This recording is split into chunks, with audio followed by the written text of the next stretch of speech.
Time donation or become a member for just a few dollars a month to get extra podcasts and exclusive behind-the-scenes content you won't find anywhere else.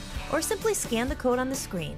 Your support truly means the world to me and helps me continue creating independent content for you. If you like the music featured in this show, I license it through Epidemic Sound. You can head over to hollismahady.com, click on the podcast page, and use my link for a free trial.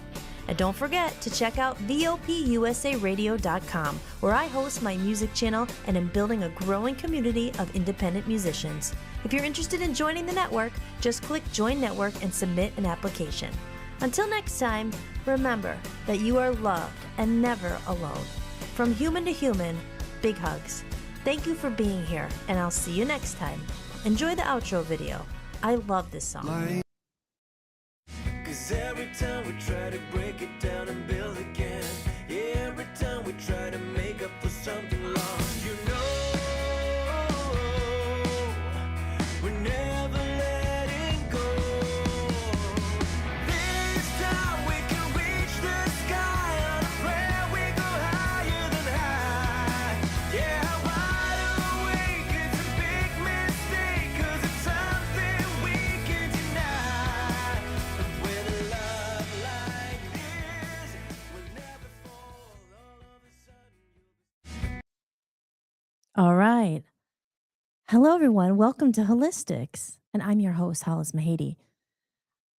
It played the outro video, and it was meant to play the intro video. So hopefully no one left, because the show is just beginning, guys. And we are in a very special episode today. You see, I'm very festive. I got in the mood here, cracked out some of my Irish attire, because I am Irish. So happy St. Patrick's Day to all of you guys out there. And as I mentioned last night, we compared, if you happen to see the episode, I am dating right now, but I'm not dating guys. I am dabbling in dating streaming softwares and platforms. And if you have been here the last couple nights, this is episode 4 for me, consistently trying to get on here. And tonight, I don't know if this is broadcasting on Facebook or YouTube. It's supposed to be. If anyone's watching it there, I should be live there if this all is working, because the past few nights I've been dating Streamlabs. And I was kind of seeing 2 people. Then I was dating StreamYard. And last night I met someone new. And they're called OneStream. And they may just be not that perfect match, because nothing's perfect, but they're damn close. So tonight I'm trying a different setup, and it doesn't, what's that? Can you hear me? Hold on. I heard someone scream something. Can you hear me? Okay, he could hear me. That's my technician over there. He can hear me. I don't know where I'm streaming. Okay. Well, I guess that's a good start. I played the wrong video. I am manning everything myself. I do everything myself here. Everything you see, every graphic, every video. But back to my dating dilemma. He says I am everywhere. I sound good and we look good. Oh, thank you. Thank you. This has been very hard to do, but we've done it. We're here. Hopefully it lasts. So, dating. I've been dating the streaming services, and there are so many to choose from. And as I said last night, I was going out with Streamlabs, and they had the tip jar, my little animation that took me very long time to set up, and the little coins would drop in. But I said, sometimes you have to sacrifice for better qualities you're looking for in someone or a streaming service. And it was last night after I got off from the live show I did.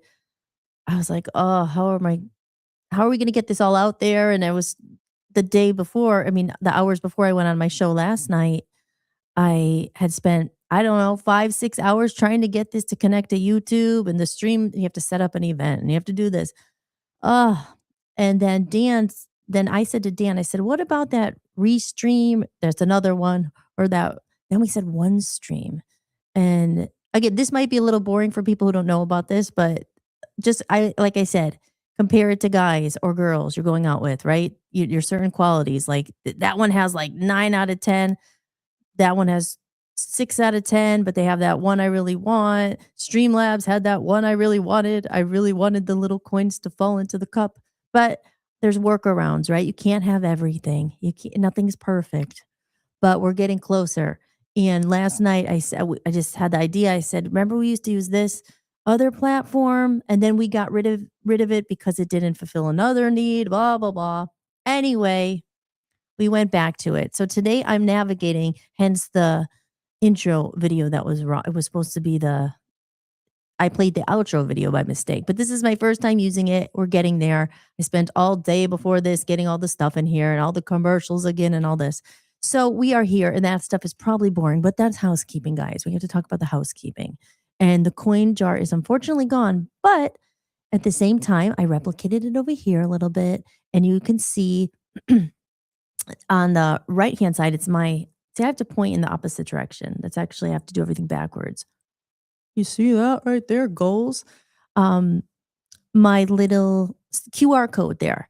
That is how if you're new in the show and everything, you're just getting feel for it, whatever. But if you've been here and you want to during the show, if you want to buy me a coffee or send a tip, that's how you do it. You scan the code there and it should open there and you could do it there. And I will be watching and seeing if I get an alert because it won't pop up on the screen, but I will give you just a demonstration. If someone sends something, I will do my applause over here. Oh, yay! Thank you so much. And then, yeah, it's exciting, isn't it? Test it out if you'd like to. And then we go here and I say, thank you so much. So that's the workaround to the tip jar. Okay. And as it, and the last couple streams, I had a little bar on there, and that's the bar there. If you could see it, the little pink thing, and it's going up. And I've gotten to 22%. That means $22. And I had on there when it hits $100. And like I said, this is just a goal to get to. When I hit that $100, I'm going to give away a free lyric painting. And now I could show you actually, instead of trying to bring it in here when I was like disappearing, my head was going in the screen. I have a picture of it now. So let's go to the pictures here and I will show you that lyric. This is what you can win. And if you it's just $1, it doesn't have to be much. Anyone who drops a tip, I am going to find that list. I'm going to put it in a cup. And when we reach $100, when I reach $100, I'm going to pull out a name and you will win one of these beauties. Wait, hold on. Let me find it. See, this is, bear with me. Bear with me. There it is. There it is. There.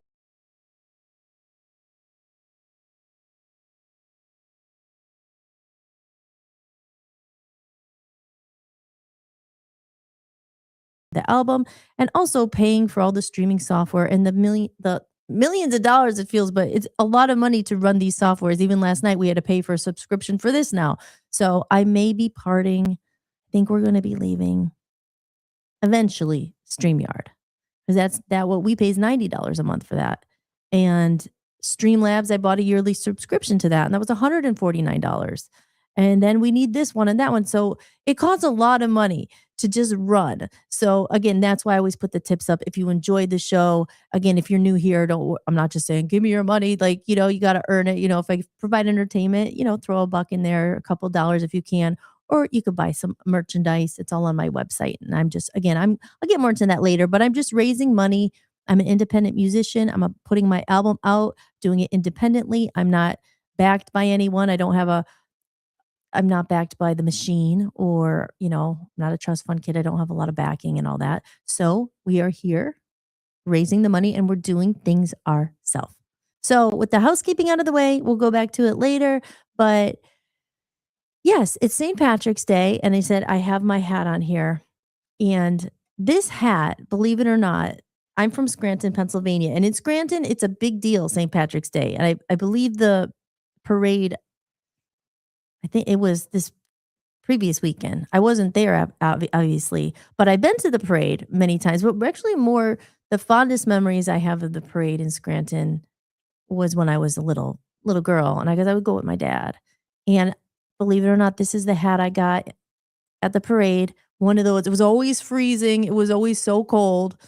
and we would go down and just my dad and I, and he would buy me something. I remember I will never forget, I had the bear on the stick, and I had that for so long. I don't have that anymore. I don't know what happened to that over the years. It was in my attic for a long time. But this is a genuine hat from the Scranton parade in Scranton. Give you a better view of it. And I mean, obviously, I see it in my closet. You don't wear it all the time. You could wear it, I guess, whenever you want to, but it's like one day a year it comes out, and that's today, March 17th, St. Patrick's Day. I was talking about Ireland last night because I've been to Ireland, and I love Ireland. I mean, there's some of the nicest people I've ever met live there, and their accent, and they're just kind, warm-hearted people, and no, it's cool, and again, like I said, in Scranton, it's a big deal. A lot I guess a big Irish population. I'm Irish, I'm part Irish. My last name is Mahady, Hollis Mahady, and actually, my dad told me they used to pronounce it was Mahadi it was something, and then it just went to Mahady, but but yeah, my dad's side, his, ancestors, they were from Ireland, and so I'm part Irish and part Russian. My dad's mom, that side was from Russia. So I'm part Russian, I'm part Irish, and then on my mom's side, she's a different mix, and she had some French and Dutch and all that. So I'm a bit of a mix when people sometimes will say, "Well, what nationality are you? What are you?" But definitely Irish, the fighting Irish. I definitely have a temper. Try to calm that down. That one's called that's Hellas when she comes out once in a while, especially during PMS times. Sorry, guys, ladies, you can relate, right? But yeah, so St. Patrick's Day, it was always a good fond memory. And those people in Scranton are crazy. They would get up at 7 a.m. and they're at the bar. And I'm just like, I did it a few times when I was younger, back in the days, in my party days. I don't drink anymore. I'm kind of boring. Just drink. Sometimes I drink soda, which is not good for you. As they say in the UK or Ireland, pop, I think they call it, or fizz. I think it was pop. Pop? Was it pop? 'Cause Dan is saying something to me. So, yeah, but I do have my pop. I crack that out. That's my version of a beer. Sometimes I'll have an O'Doul's. I don't drink anymore, like I said. But yeah, if I had one, maybe I would have one here with you, but I don't have any. Oh, I didn't even think about it. But when I quit drinking for a while, I was, like, craving beer, and I would drink these non-alcoholic ones, and no, it's been a while, so I don't care that much anymore.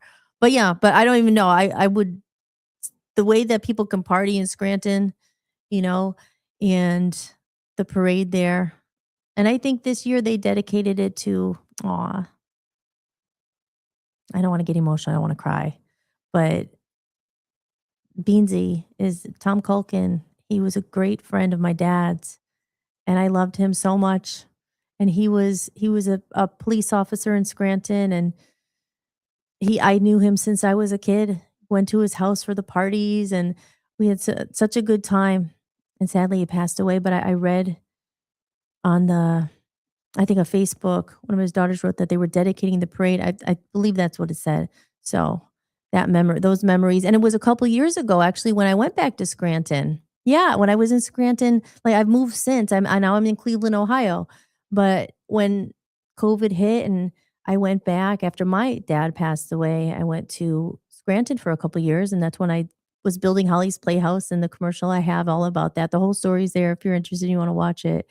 But yeah, I remember going to I didn't go to the parade, but I went to a party at Beansy's house, and he had the best parties, and he had the bagpipers, and he was leading them, and, oh, he's missed by so many, so God bless you. You're having a beer with my dad up there, and you guys are always with us, always watching, and we never stop thinking about you. They always live in our heart. They're always with us, you know?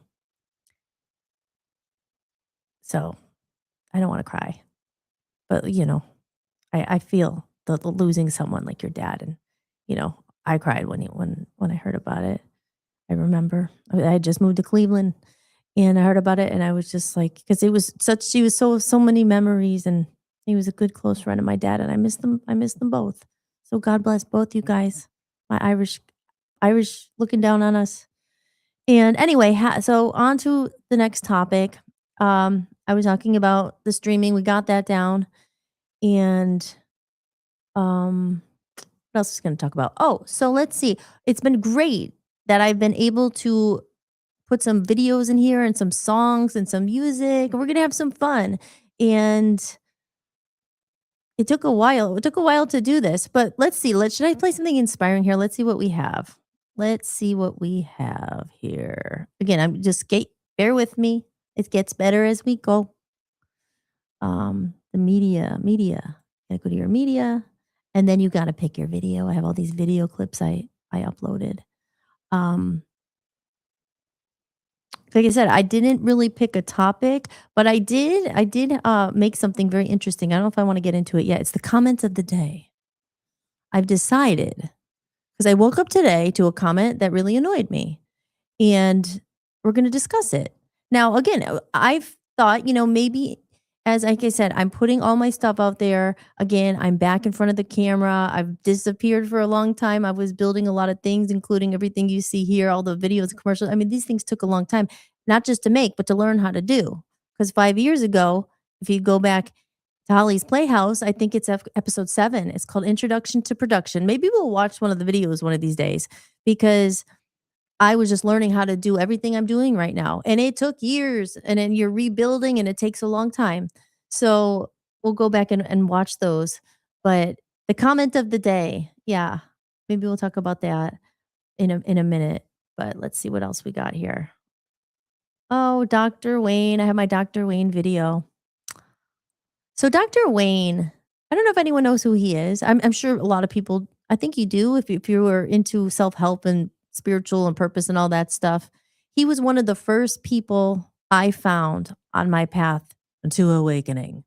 You know, when I was living I'll never forget, I was living in LA and I had just moved out there by myself. I was like, I'm going to the West Coast. I'm going to make it out in the California. And I drove cross country with a guy named Ethan. Ethan was my old guitar player in my band in New York, and he was originally from LA. And I had to drive out there because I had just gotten a new car. I remember I was saving up for it like for months and years in New York because I wanted to buy a car because in New York I didn't have a car. I didn't need a car. But when I was going to LA, all the bartending money I had made, I was like saving and saving because I needed to get a car to drive out to LA, pack all the bags, go to LA. And I didn't want to drive by myself, obviously. I don't even know if I drove. I know we took turns driving, but I knew Ethan and he was going out there, I think, for a tattoo convention because he was a tattoo artist. And um, yeah, he said that he would drive. And I said, okay, well, I trust you. And I have pictures of that day. It's all in Holly's Playhouse. It's all documented. And it was kind of sad to leave, to leave home and to go so far away, but I was excited and I packed all my stuff. I remember I had like suitcases, but I could only take what was in my car. I literally just moved to California with all my stuff in the car. I remember having suitcases. I remember having like a garbage bag full of like shoes and like those totes and things like that.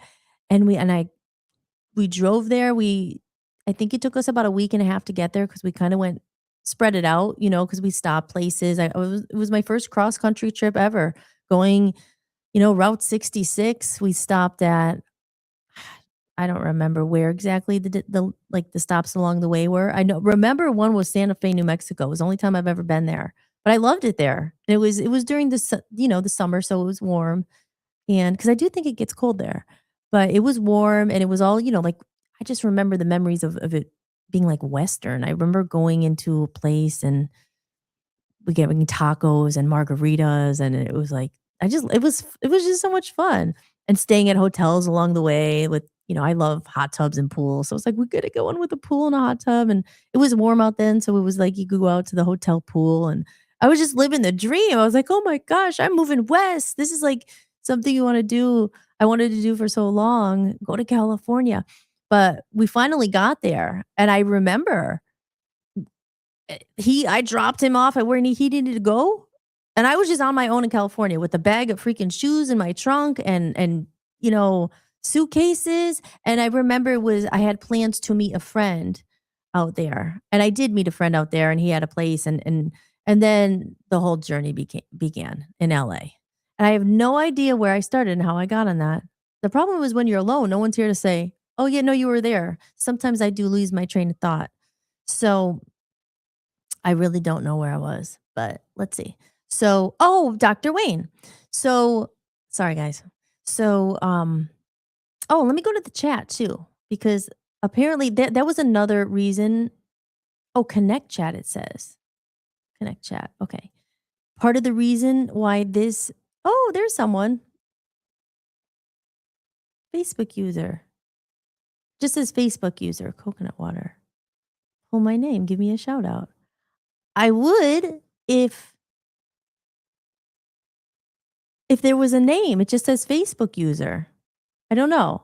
You know what's I would, to be honest, I know I'm in a thousand directions, but that's okay. This is my show.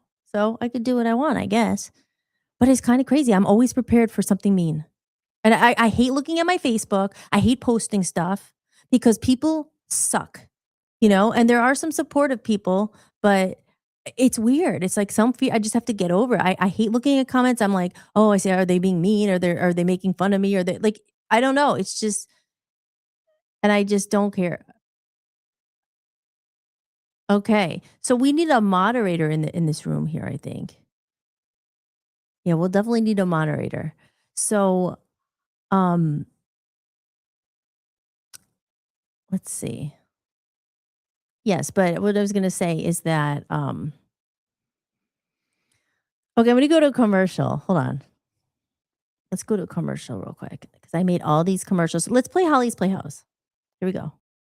Holly's Playhouse is a raw, real, and emotionally charged docu-style miniseries following the turbulent journey of me, singer-songwriter Hollis Mahady, who left Scranton, Pennsylvania in 2010 to chase stardom in Hollywood. For nearly a decade, I fought to make my mark in the entertainment industry until 2019 when the world changed overnight. Told through a lens of humor, heartbreak, and hope, this is a deeply personal series that captures the highs and lows of a creative spirit navigating sudden change. If you want to check it out, head over to www.vopusaradio.com. Just go down to the Arts and Entertainment channel and you'll find it there for free to watch. This is for the people who think that being creative is not a normal job and that we just sit here and beg for money or something. Here we go. Take a look at this one, Facebook. Hi guys, I'm Hollis and I'm here to bring your creative vision to life. Whether it's designing your video thumbnails or editing your content or recording voiceovers for commercials, I've got you covered. I'm part of the in-house production team at Voice of the People USA Radio and Television Network, and over the last 6 years, I taught myself everything from production to post-editing and beyond. I know exactly what it feels like to be stuck, overwhelmed, or unsure where to even begin. And that's exactly why I now offer these services to other people as well. So if you have a project you're working on, you can hit the link below where you can see examples of my work, from commercials I've produced to voiceovers and more. And if you like what you see and think I can help with what you're looking for, feel free to reach out. We can create something awesome together.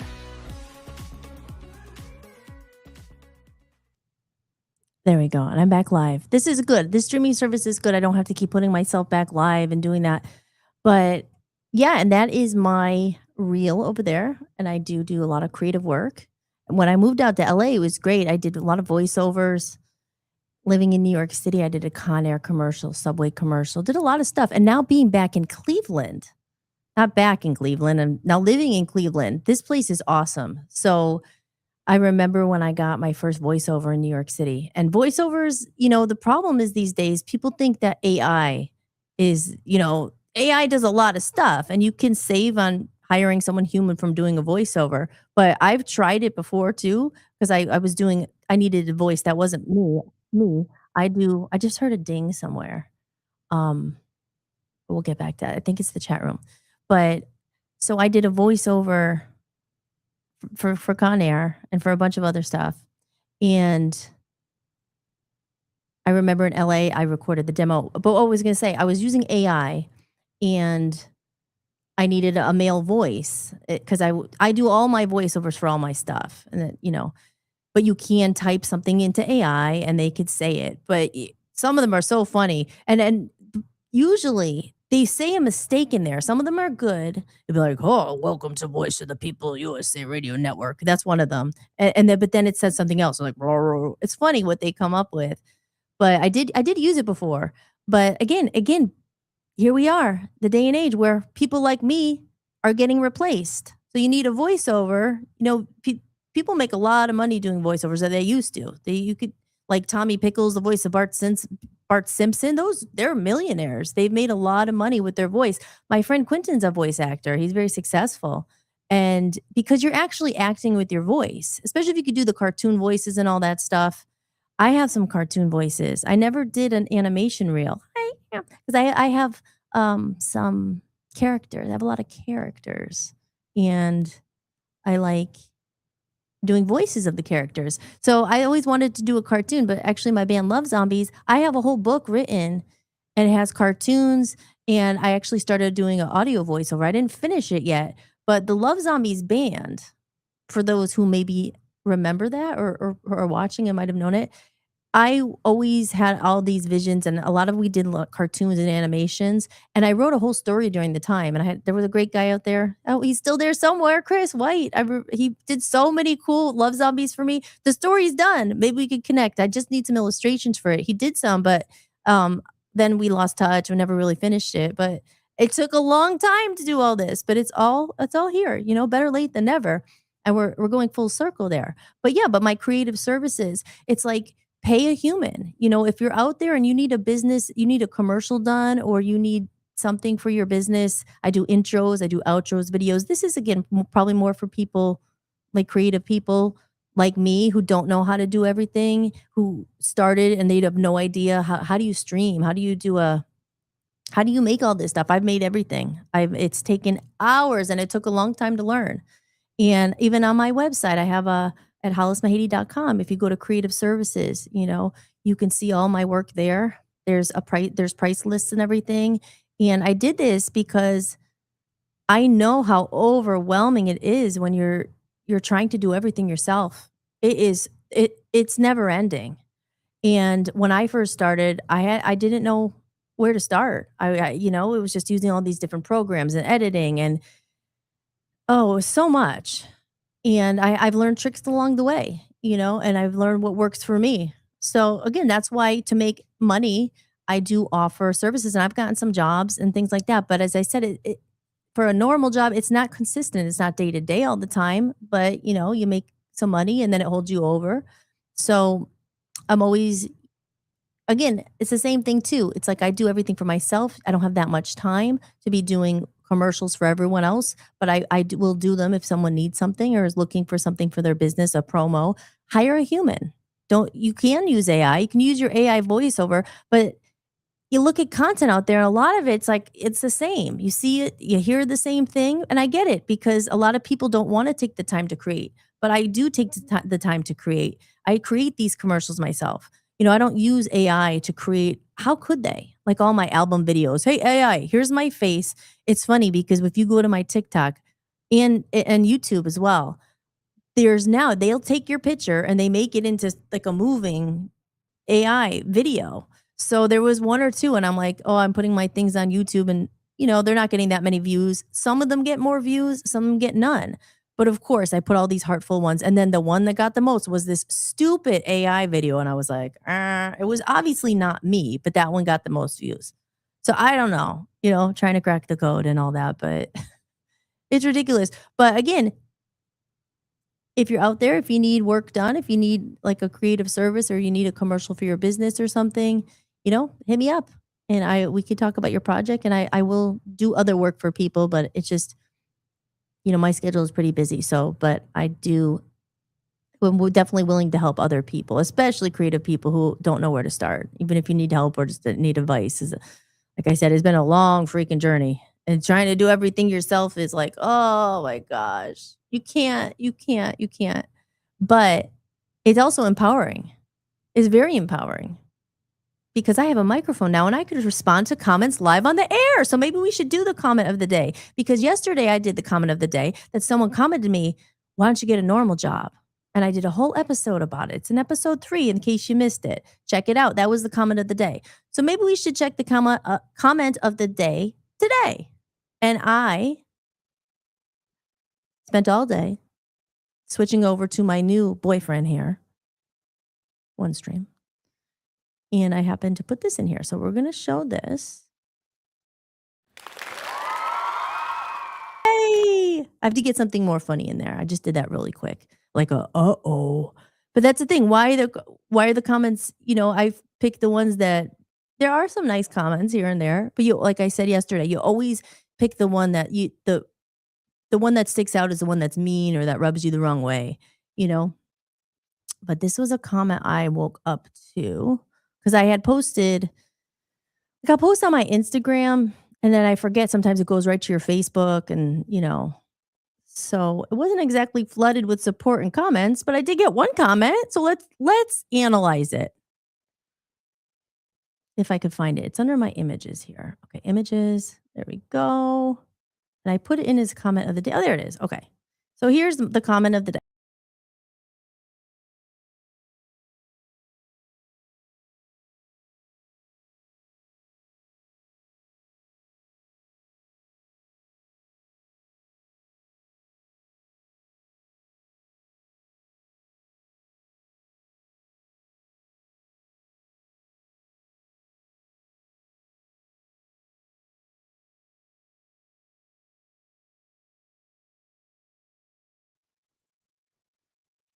Now, now we could talk. We could get into that thing about criticism, constructive criticism, unsolicited advice, support, a kind word, all those things. Because you look at it and you kind of go, okay, first of all, I know who this person is. So is that a mean comment? No, I guess it's not really mean. It's not. But my first comment without a filter. See, the thing is, here's where I said you take the mask off. See, I'm Hollis. I'm real.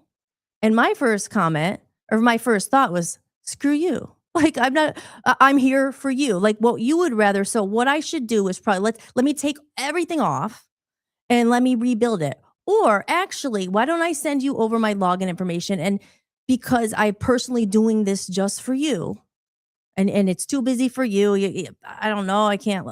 I tried to watch, but it's too busy. It's too much going on. So maybe what we can do instead, I could send you my login information. Then you could log in, and you can make all new graphics. You can take everything off. So I could, so so you're happy, right? Because I'm just doing this for you. Now that's your initial reaction. And they say, oh, never write someone back when you're mad. And I'm not mad, but it's one of those things where it's unsolicited advice. Now, and the other thing with criticism, people love to criticize. I would do it this way. One, you're not doing it. I would do it like this. I would do it like this. And here's the thing.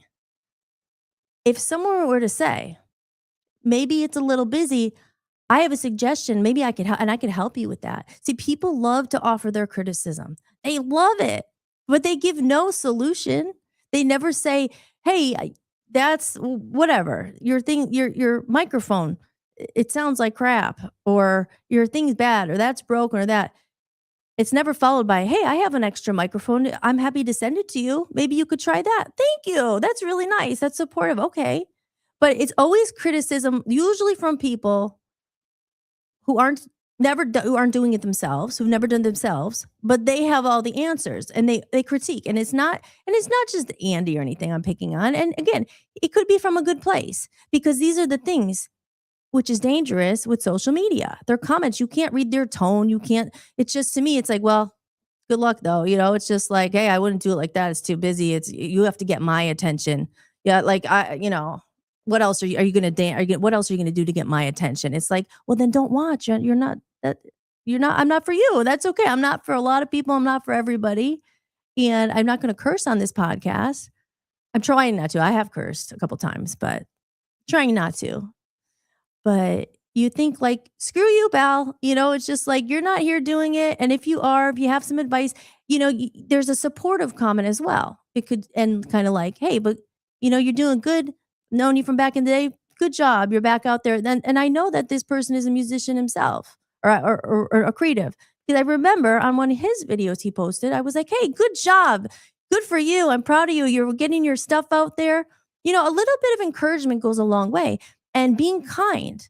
That's why I hate being mean to people. I really don't, but sometimes they deserve it. People want to comment, and my husband, Dan, he gets so much criticism, and people are just nasty and hateful and mean, and they do the same thing. They're not the ones doing it themselves, but they have all the answers. They know what we should be doing, what we should be saying. They know how they would do it, but most of the times they're not doing it. So they that's what I call the little sideline critics who like to judge and are pretty much just low vibe, who want to bring down the parade, bring down the party. They just want to criticize. And hey, it's just, I feel like in this world there's so much meanness, there's so much hate, there's so much mean comments and lack of support. I try to be the opposite. So when I see someone post something, and again, I'm not the greatest at it. I've been off social media for so long. I can't stand it. But you see someone trying, you don't go out of your way to say, "Well, maybe I'll watch. I don't know what you're doing." It's like, "Oh, maybe you should get a real job." It's like, again, try not to curse too much here. And I have a beep button, like, you know, but so that's the comment of the day. And it's just like, be kind. It doesn't hurt. There's a wonderful woman I met, and she always says, just be kind. It doesn't hurt. It doesn't hurt anyone, to say something of support. Don't say anything at all. And again, if you have to be able to take criticism, because you get better when you and not criticism, but like constructive criticism. You're When I was in a band and music and I had managers, and I would get mad because I have, when you're criticized, you kind of crawl into and you feel like bad about yourself. Go, "Oh, you're right. Maybe I suck at that." But it's really about the delivery and how you talk to someone. And you talk to someone who's trying and say, "You know what? I bet you if you tried this, I bet you might get even more followers or even a bigger audience. Try it like this." You have to be kind to people, and like, because people will take constructive criticism, but I like to take it from people who are successful. When I look at someone and say, "Wow," I like to look at someone like I see where they are, like someone else does a podcast and does really good, or a musician who I really admire or something. Like, how did they do it? If they were to give me advice, like, I'll take it. But most of the time, it's people who are like not even doing anything themselves that have all the answers. It's like, why would I take advice from you? You're going to criticize me, but you have to learn to take criticism, or you won't get ahead. Like, especially being a singer and everything, "Oh, that's not good." And again, it's the way you talk to people. It's like, have heart. You've been there before. It's not easy to go out and be vulnerable and put yourself out there, and you just get hate. It's hate, hate, hate. But not just. There are some nice people. Like, I'll do a comment. I'll tomorrow I'll try to pick out a nice comment because there's less of those. But and there's a great high school friend. Uh, he's awesome, and he's been supporting me, and I love him. And we'll talk about him, and we'll put up one of his comments. It just helps sometimes when people are just kind. I say, people, no one knows the path you're on. Everyone's on a different path. It doesn't really hurt to be kind. So with that said, let's spread a little joy here, and let's talk. When I got off the subject of Dr. Wayne, but I got onto it because I have a video. It's only like 2 minutes, and unfortunately his head's cut off a little bit because I imported it and it's the wrong size, but it's all about the message. But he's the book I read when I got out to LA, and that's why I started the whole story about the shoes in the car, and just being there. And I really learned a lot when I was out there. And I discovered all this stuff. But Dr. Wayne, I love Dr. Wayne. And sadly, he passed away. But his spirit lives on. Through books, people who, maybe someone watching this never heard of him, and maybe you'll go watch a video because he helped me. It's crazy because you have friends in life you don't know. A lot of them don't support. They don't care. Like, they're just, they'll leave a comment, they'll be mean or whatever. There's some okay, or they disappear. And then I look, oh, I found more friends on videos of like a guy living in Hawaii who I just like, oh, we was watching him. He was more supportive, than people, So let's see if I can find it here. But this is one, and he inspired a song I had. It was called "Someday Is Today," and he said, "Don't die with your song still in you." So for people who like to criticize, like I said, or why are you doing that? Why are you still doing that? Didn't you get a normal job? Like I've explained yesterday, I suggest watching episode 3 if you haven't seen it. There's certain things, when you believe in yourself and you have a higher purpose and a calling, you will forego the materials of life, the pursuits of life when you feel you're called to do something, not because of your own ego. I lived in Hollywood. I went through a lot of stuff. When you're younger, you want to be a rock star. You're pursuing things maybe not for the most righteous reasons. And, it was always in my heart, but then you get wrapped up in these things. You're in a game.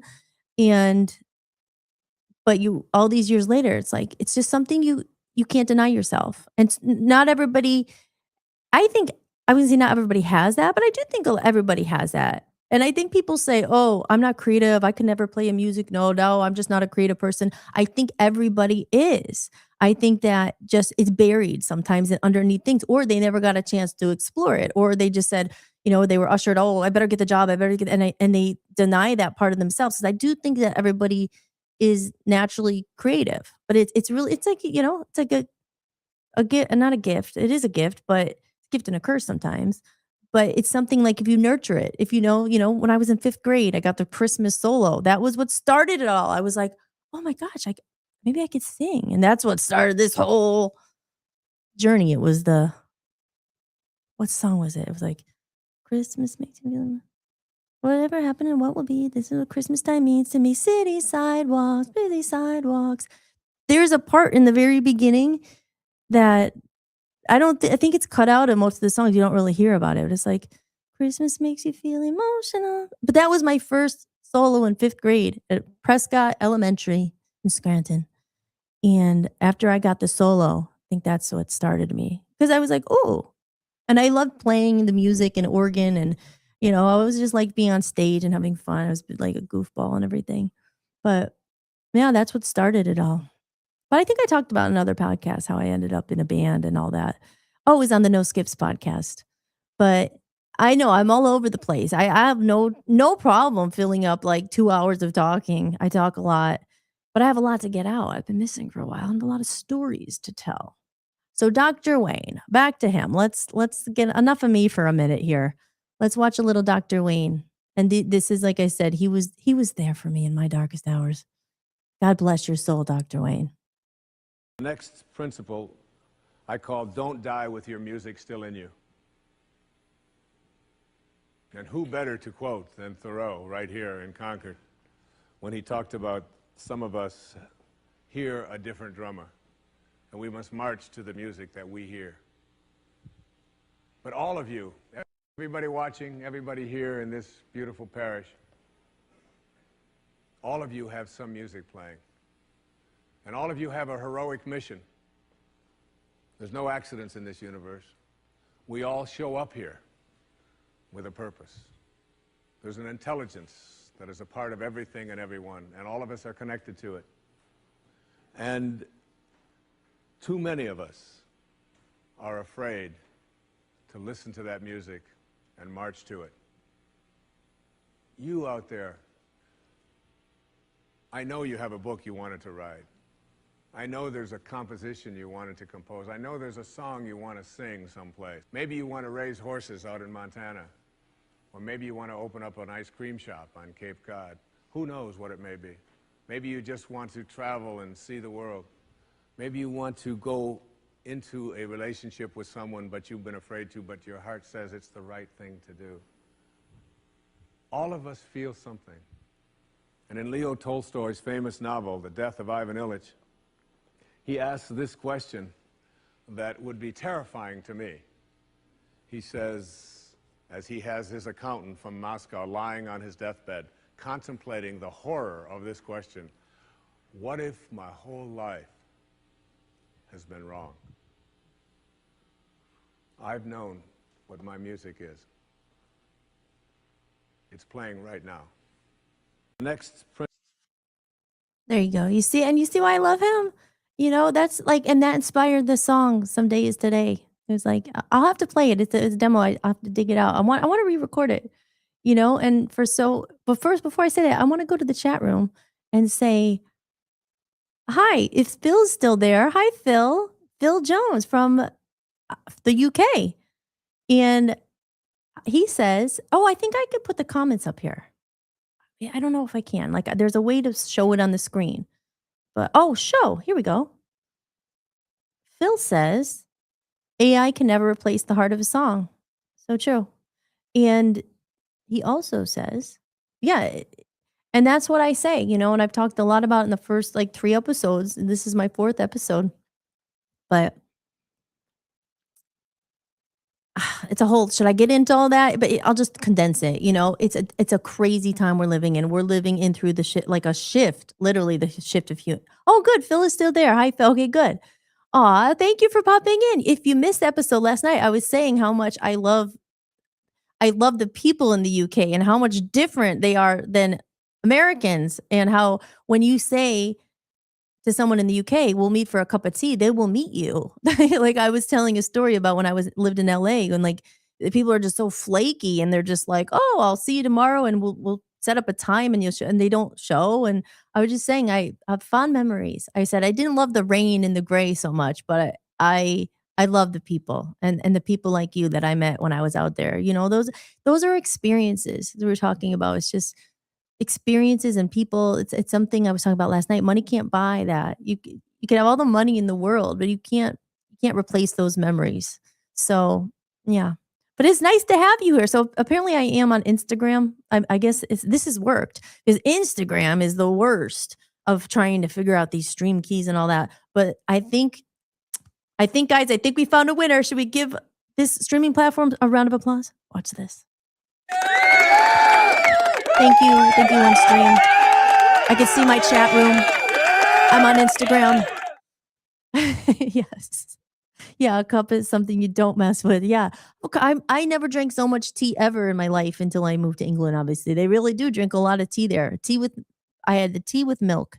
That's what I had. And I experienced Marmite for the first time. And I liked Marmite, actually. It's funny because not that long ago, I think it's still in my cupboard. I was telling my husband about it. I was like, you have to try this stuff. It's like I can't really explain it. You just need a little bit. It's kind of weird. It's like bitter, and then there was Vegemite, and then there's like, is Vegemite better than Marmite? I think I like Marmite better, but it was something I only had in the UK, and I didn't have it for years until I left, and then I was like, I had like was craving it. I was like, maybe I'll get it. And in our supermarket, there's like the international aisle where it has some stuff. It has those, what was it, that Arrow bar?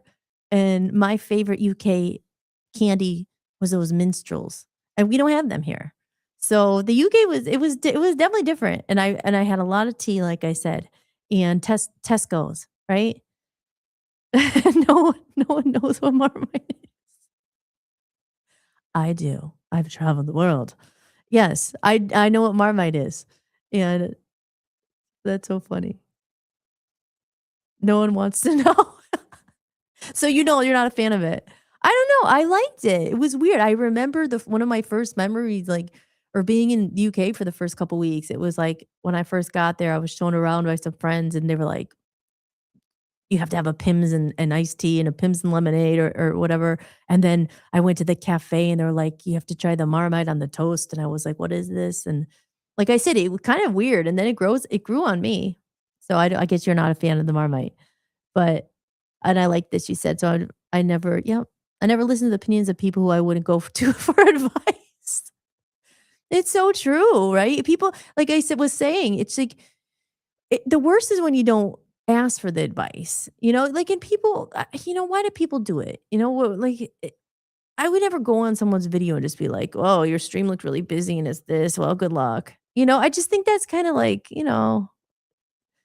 but especially when you don't ask for it. Now, if you ask for someone's advice, you expect it, you can't, it's hard to take criticism sometimes, especially because, like I said, I think it's really about the way it's delivered. And as I say to Dan sometimes, like, Dan has been doing shows for 20 years. I mean, he has a really big audience. I mean, he's in the political world, so it's different. But I'll ask it, like, what do you like? And he's because we love each other, and he never wants to hurt my feelings. He's nice, but he'll say, okay, maybe try. He says it kind, where you're not like, you don't get anger immediately defensive. Well, I'm doing it and you're not. You get defensive and when people say it the wrong way. So you have to nurture the hearts of people because especially creative people when they're you're putting your thing out there. Someone's like, "Oh, that song sucks." I mean, it's me, it's mean, but some music isn't that good, I guess, and it does suck. But it's like, how do you say that to someone without making them go away? Because their next song might be great, but that really, I think, damages people, and they may never sing again. I hear stories like that. You're younger, and a teacher was like, "Oh, that was bad," and then they never sing again. It's like you have a responsibility. That's like the worst thing you could do to someone. But I feel oh my gosh. See, I love having a chat room. See, this was what happened last like, I didn't have the chat. I was looking on Rumble, and I don't know if anyone's on Rumble or if it's all connected in here. This is Facebook and Instagram, but and did Dan say Amy's out there? If you're watching, I love you. I love you both. I love Aaron and Amy, and they're from Maine. That was my previous, location. And it's just cool, you meet these people along the way, and this is why I wanted to connect to the the Facebook and the Instagram because there's a lot of people out there, and sometimes people just don't know you're doing a show or whatever, and you kind of pop up and they're like, oh, and then they pop in like Phil. I haven't talked to Phil probably in 10 years. Phil, it's been a decade. Is that crazy? I still have my hat on. Should I keep my hat on? It's been a decade. Wow. But yeah, like, and that how sad is that? Not sad, but how sad is that? It's like taking me like a decade to get back really on stage again, and I sang "This Is My Stage." But that's not totally true because I did do stuff a couple years ago in Scranton. But life takes you on a freaking journey back to the Dr. Wayne and the spiritual side of it all, and destiny and the paths you take, and thinking you're in control. That's sometimes like you have let go of control sometimes because I've had so many plans. I'm going to do this and it's going to happen like this. And I'm going to go here and I'm going to, from everything from Ollie's Playhouse. It didn't end up exactly, to Maine.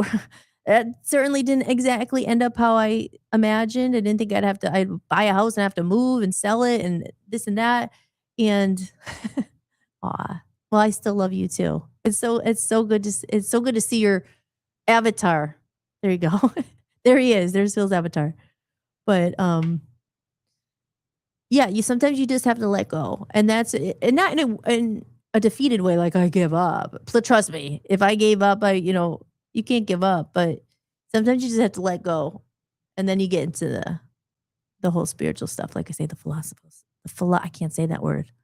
Why can't I say that? Philosophical. That's not it. Philosophical, not philosophical. That's it. Oh, here, words of wisdom here with holistics.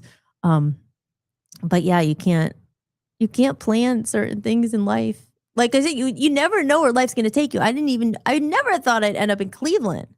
And I'm so happy I did. This is something I didn't plan, which really felt written in the stars because it's just like philosophical. Yes. It's something you can't plan because in my head, when I went back to Scranton, like I said, this is all in Holly's Playhouse, and I encourage you go watch it because especially the first episode, and then all of it, I thought I was going to be there for a while. I thought I was going to be there for I don't know. I never planned that I would go back to Scranton because I was living in the West Coast, and it was like I said last night, 6 years ago today was when 2020, the COVID hit. The coronavirus hit. I was working. It was St. Patrick's Day. I was supposed to go to work that day. I was working in a casino. And I had just moved to Las Vegas. And I was supposed to show up. And I was excited because I was like, it's St. Patrick's Day. I'm probably going to make a lot of money because it's tips. And I was bartending. And I was a cigarette girl. I was walking around.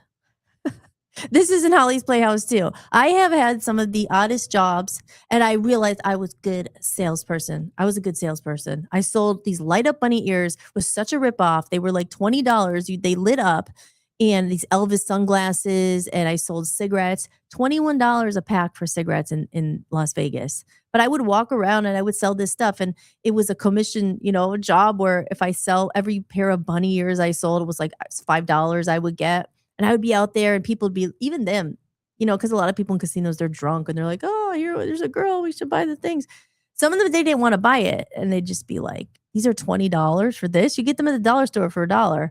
And I hope you ordered your paper from Dunder and Mifflin. That's funny. Yes, from Scranton. That's where the office. And isn't Phil, you would know, but you're from the UK. Isn't here, I'll show that one. Isn't the UK or the office, didn't that start in the UK?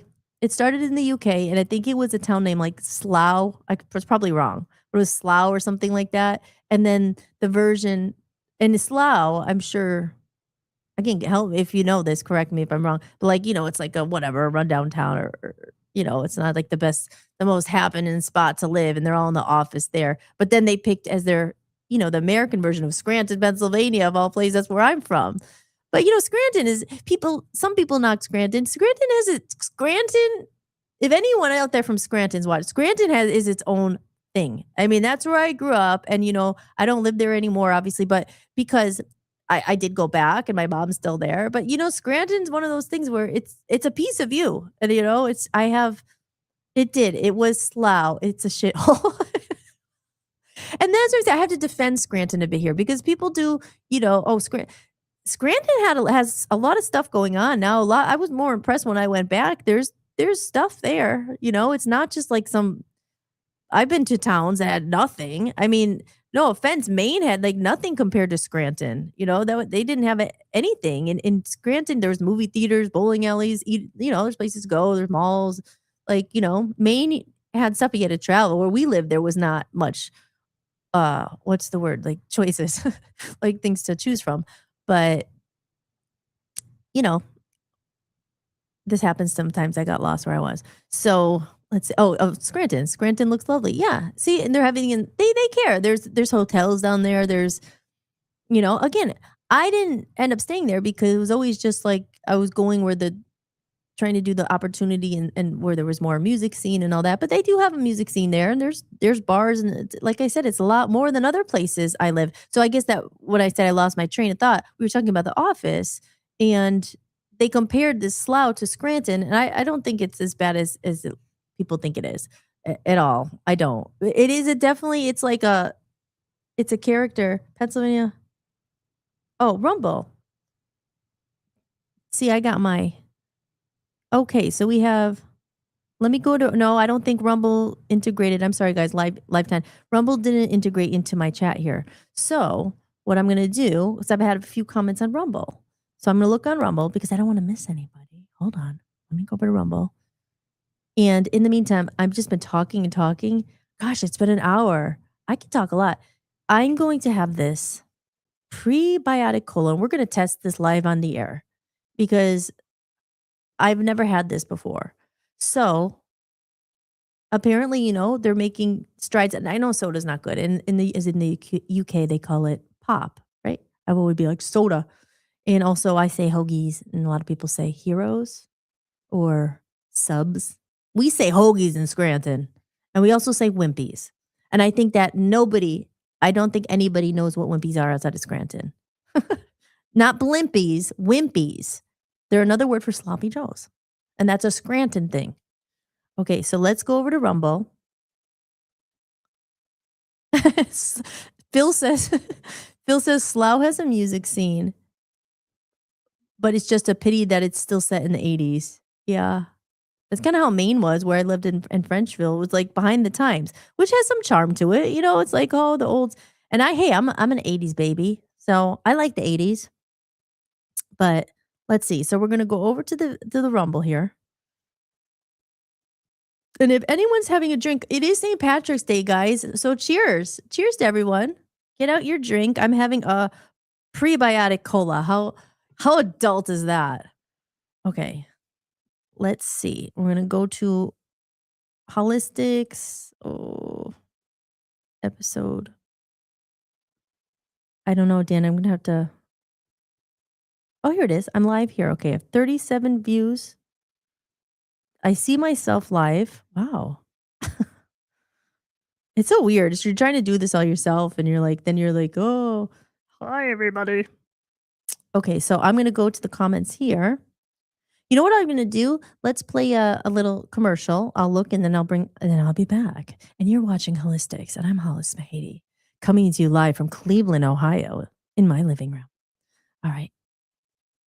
What do you want to see a commercial of? Oh, here, Phil. Phil, I'm just talking to Phil, but everyone else out there, I don't know if you've seen this is one of my new songs. It's just a little teaser. It's all coming out. My website is brand new and updated. So here, check this one out. I'll play a couple more commercials and then we'll address some of the comments in the Rumble chat. Life is a gift, the game we play.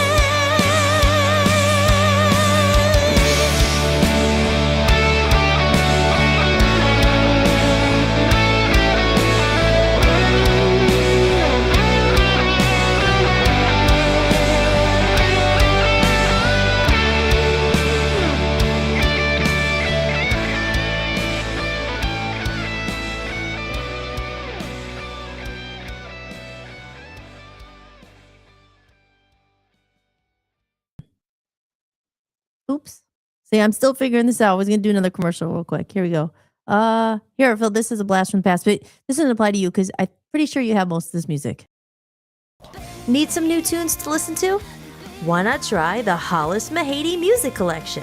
As I move towards the new, I'm closing an old chapter with gratitude. To celebrate the new music on the horizon, I've gathered my complete past collection and made it available all in one place. The collection includes 2 full albums with my previous band Love Zombies, Passion Fruit, and No Slow songs recorded live at Abbey Road Studios, the Be Honest EP with Love Zombies, Hollis original songs, Hollis cover songs, a bonus Christmas album. And this collection represents the journey that brought me here today and the doorway into what's next. To purchase the music collection, head over to hollismahady.com and go to the store. All funds raised go directly towards promoting and advertising my new album on my own label, Voice of Freedom Records. Thanks so much for supporting independent music. Little video. This footage was shot in the beginning there in Maine, in Frenchville. So here we go. Voice of Freedom Records. Putting out my music myself. Music has always been such an important part of my life. It's been a constant, a lifeline, a force that shaped who I am. I understand the heart of an artist, those who create not for fortune or fame, but because the music lives inside them, because it's what fills their soul. That's why I created Voice of Freedom Records, not just as a home for my own music, but as a place where one day others can bring their voices to the world. In a time when algorithms and fleeting trends seem to decide what we hear, we focus on the quality, not just the quantity. We search for music that matters, music that speaks to the heart, that stirs something deep within us, that reminds us what it means to be human. Because at Voice of Freedom Records, it's not just about making noise, it's about making music that moves souls.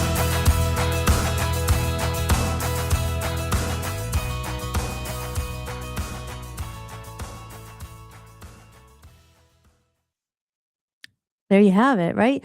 And you know what? It's funny because Dan's dad, I hope he's watching. A special shout out to you. If you, I know you guys aren't Irish. You're more Italian. I don't think you're any part Irish. But Dan's dad. I love Dan's dad. He's awesome, and he's a fan of the show. And we need those words of support, you know. And he said last night, like he never gives criticism. He gives so much support, and it's so encouraging, and it's so kind, and I love him. He's awesome. But he said something, and I was like, "Oh, that's a good idea." He said, "Maybe you could play some music during your shows too." And I got a couple videos up to play a song, and actually, like, I know I'm bouncing all over, but the comment that my comment of the day that said, you know, "Oh, I would do it like," or you know, here, whatever it was. What was it again? But there's a point. I'm not rehashing that, but I'm just saying it reminded me of a song, and I'm going to play the song. And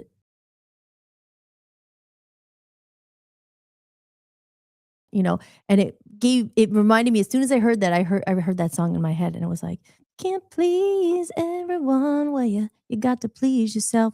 Because that's the thing. You're not going to be able to please everyone. I made a joke about saying like, okay, let me just go and declutter my screen and make sure the tip jar because this guy doesn't like it or maybe someone else doesn't like it. But and then someone else says, well, I need the tip jar, and then you find yourself, oh, I better change myself so this person likes me or change myself for this so they'll tune in. If you're going to be changing yourself out to try to accommodate other people, it's just you can't please everyone.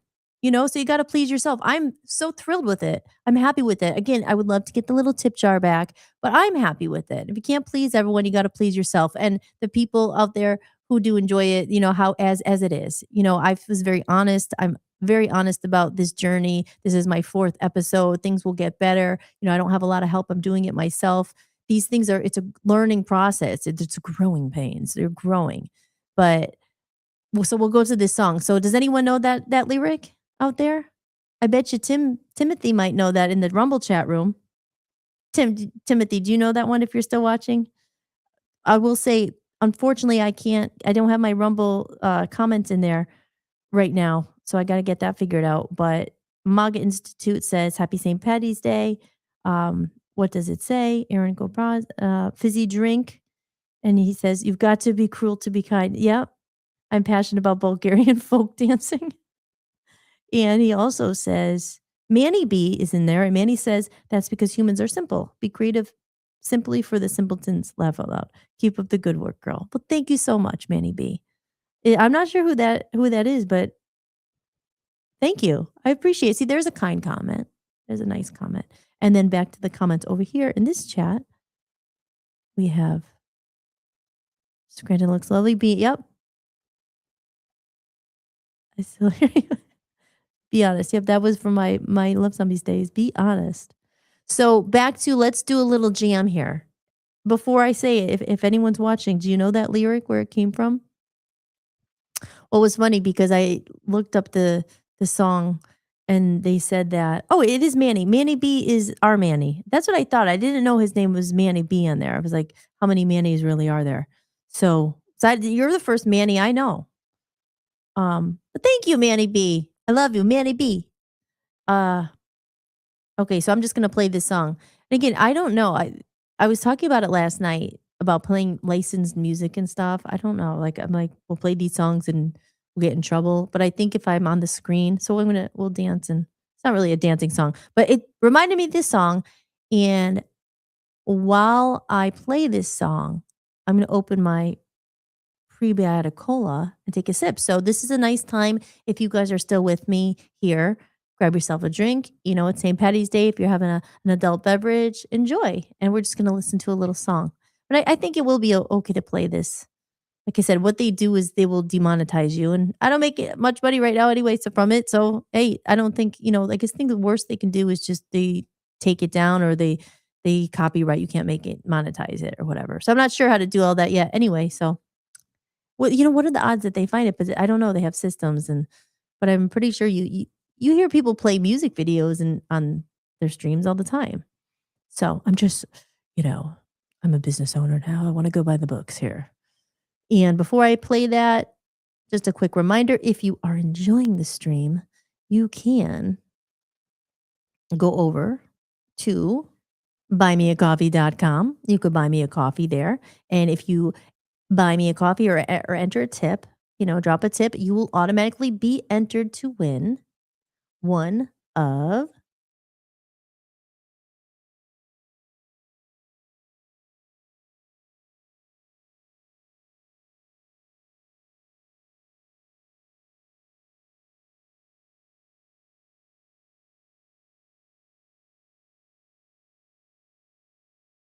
to do the buy me a coffee. It's just you scan this with your phone or you go to this website down here, buymeacoffee.com/Hollis Mahady.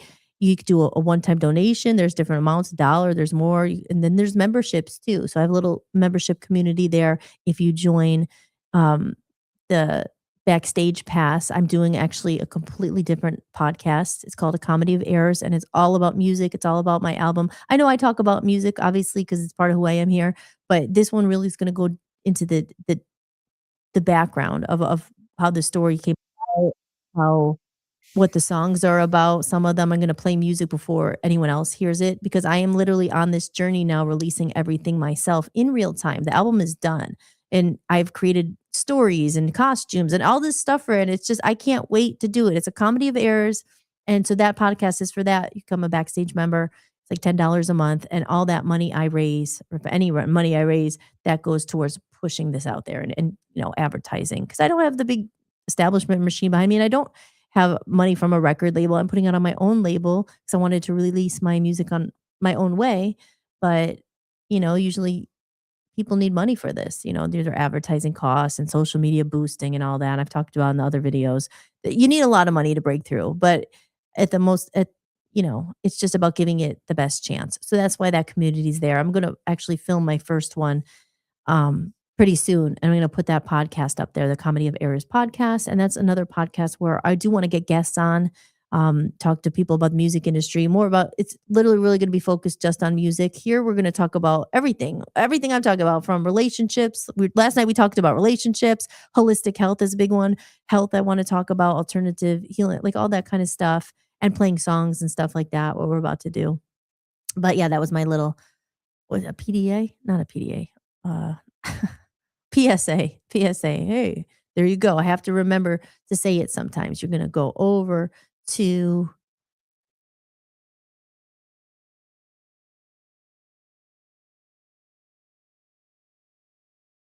it. You just drop something and you can win something. I like to give back. I want to provide value and maybe some entertainment and really just the connection. Like again, I could saying if you missed the first couple episodes, they're a little bit longer, but I was getting my feet wet. I revisited the reconnection movement, and this is just really like I could have a format, and I think it's going to get better as we go with like little segments and funny things and all that. But it's just to be here consistently, and I'm showing up every night at 7 o'clock from Monday through Friday, just to be here, to be a human, to talk to have some funny times, to talk about stuff. I go deep, I go weird sometimes, but that's why I'm here. So let's go over to the stream. Let's see, did anyone? There we go. He knew it. Timothy never fails me. Hey, of course you would know this one.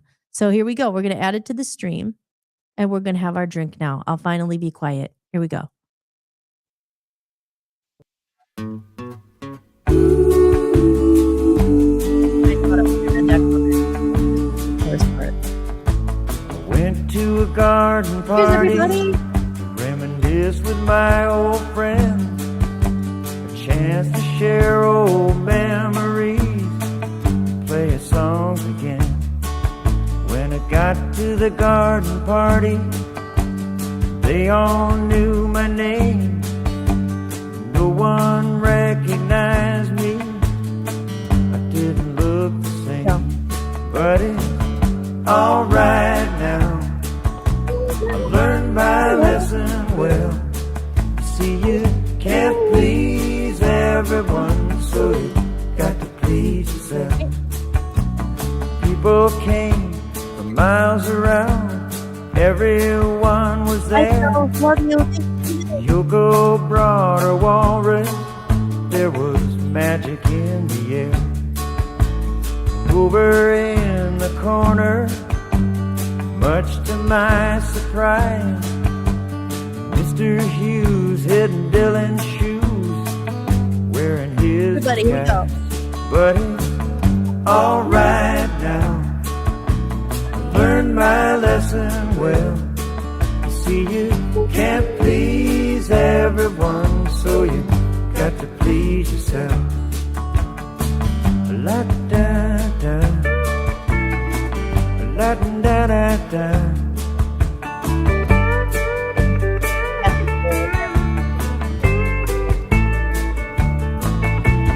Played them all the old songs. I thought that's why they came. No one heard the music, didn't look the same. I said hello to Mary Lou, she belongs to me. When I sang a song about a honky tonk, it was time to leave. But it's alright now. I learned my lesson well. See, See, you can't please everyone, so you got to please yourself.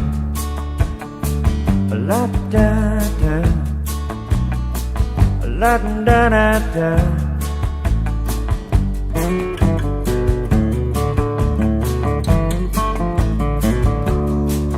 Someone opened up the closet door, and out stepped Johnny B. Good, playing guitar like a ringing a bell, and looking like a shoe.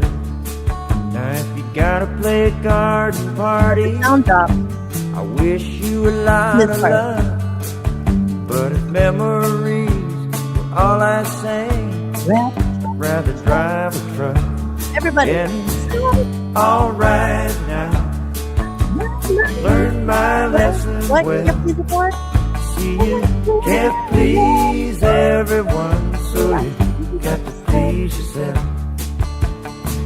La da da, la da da, la da da da. Hello, music. Good. And it's alright now, yeah. I learned my lesson well. See, you can't please everyone, so you got to please yourself. You know, it's funny because when I typed in the song because I couldn't remember what it was. Oh, I bet. Hold on. Stream. There we go. And I think I just glanced at it. Somebody said that he wrote that song after getting booed off of stage in Madison Square Garden. It was something like that. I should probably get my facts right before I say it. Before I say it.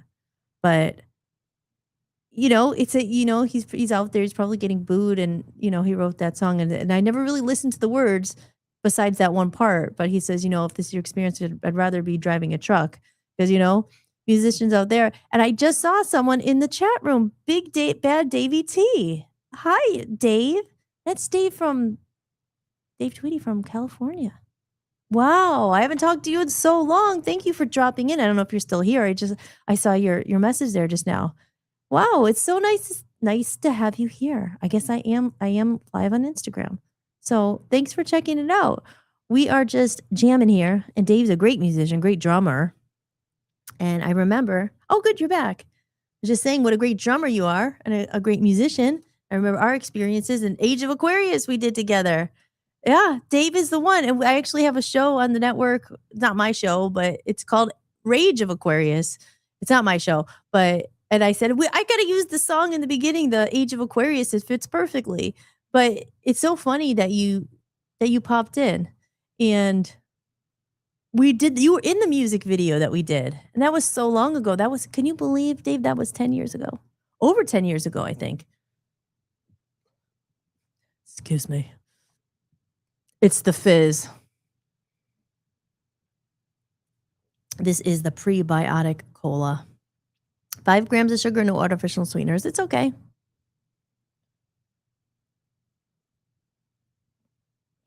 You could definitely taste the difference. I have to admit, and there's 30 calories in it. There's still caramel color. That stuff's not stevia extract. Yeah, I mean it tastes a little different. There's 30 calories in it. In Diet Coke, there's 0, but that's so bad for you. I know. Thank you, Dave. Dave says, yes, 10 years. Oh my goodness, right? I remember. Made some great music. Well, thank you. I appreciate that. And you helped with that. We did a couple songs together, I remember.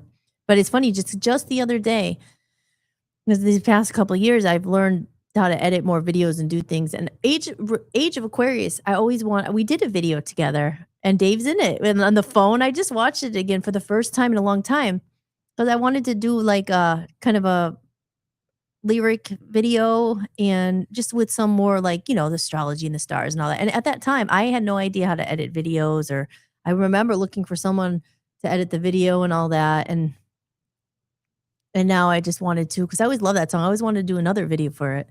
And the fact that we started using the song again in the Rage of Aquarius, I was like, maybe I'll do a little lyric video. So I did. I just put some like moon. It's actually on my YouTube channel. It's there. And I just did it a couple like last week. So it's funny that you popped in.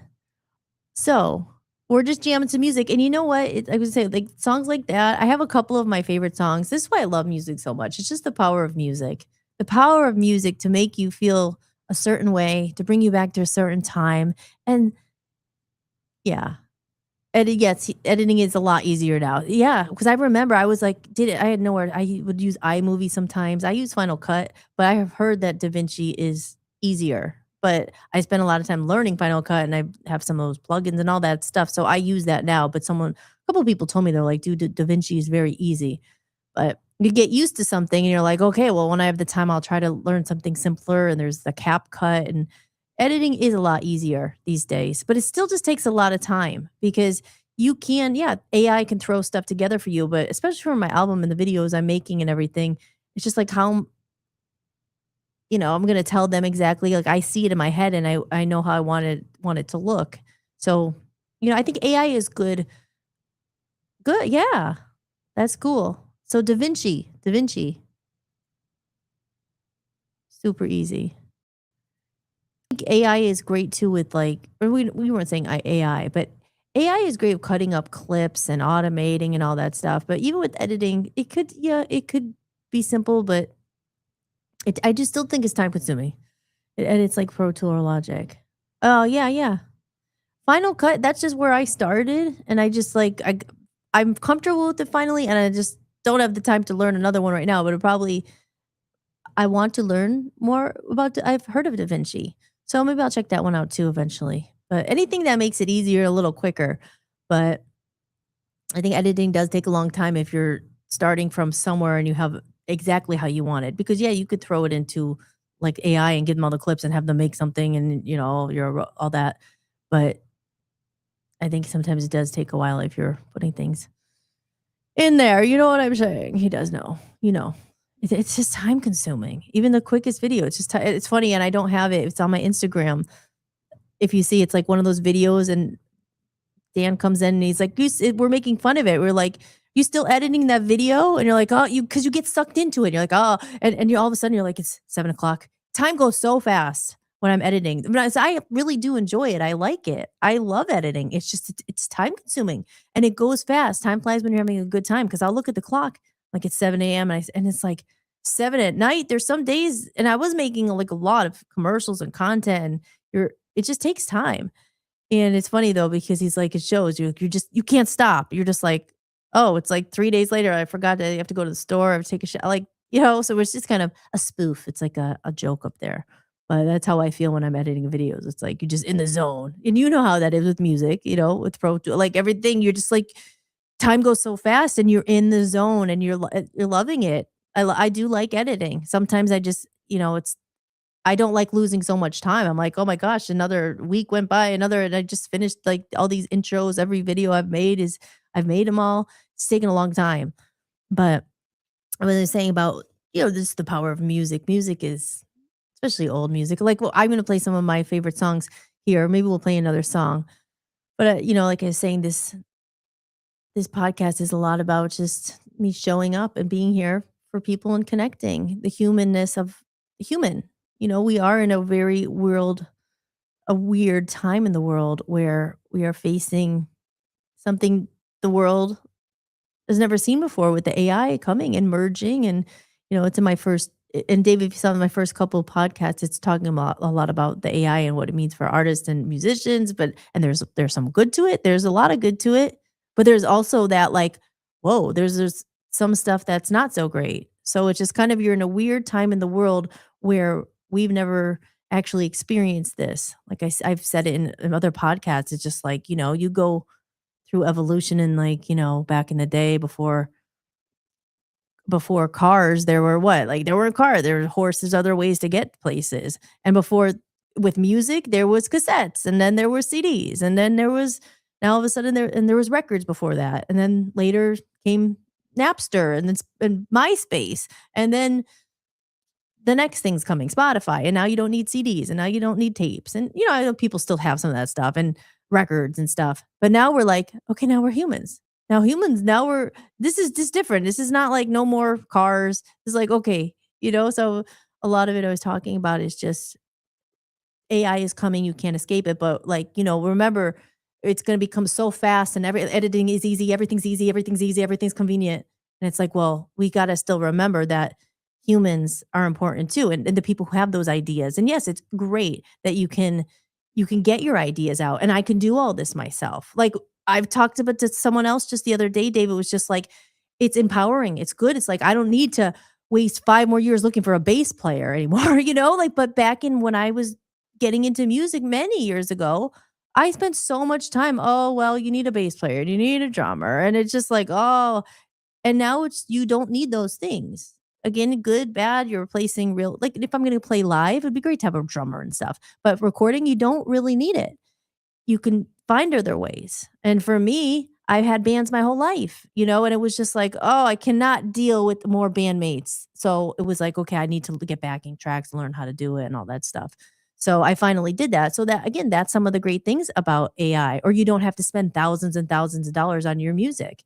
My first Love Zombies album, there was a lot of money that went into that. That was a real drummer playing, which again, there's good things and bad. Like it's good, but this one was a lot this album was still to me, it was expensive, but it wasn't like anything even close to that. I didn't have I had programmed drums. It's just this is the way it is. I'm not hiding it.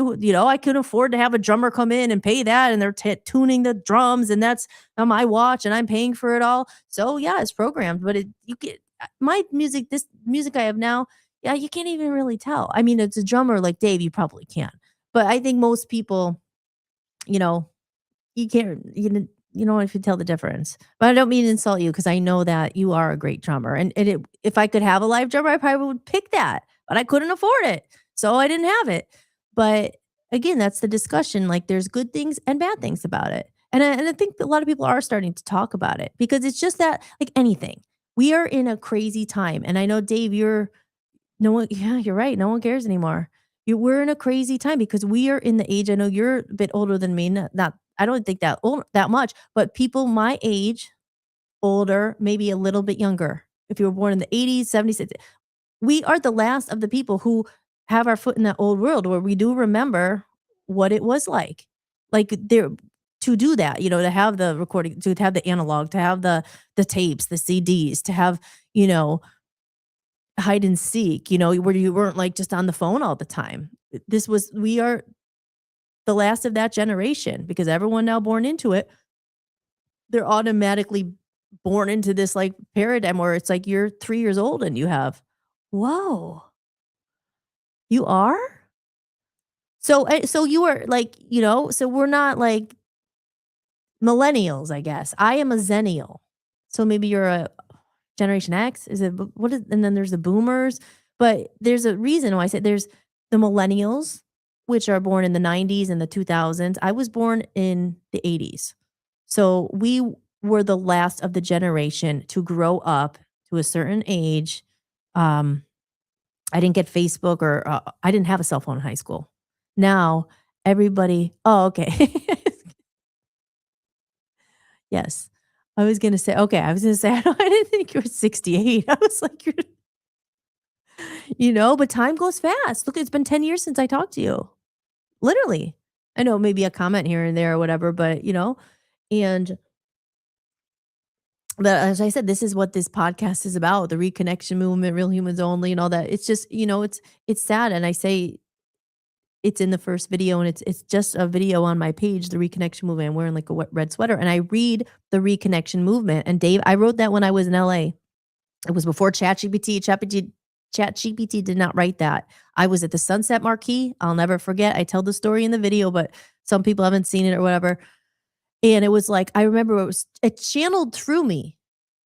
And I was like, I have to write this. And I named it the reconnection movement. And I was in the Sunset Marquee 10 years ago. Now it's only gotten so much worse. And he says, no one cares anymore. No one cares about a lot of things anymore, not just music, but like it's just like, oh, it's everyone's fast paced world. You can't get anyone's attention. No one wants to talk to you. There's no one's attention spans.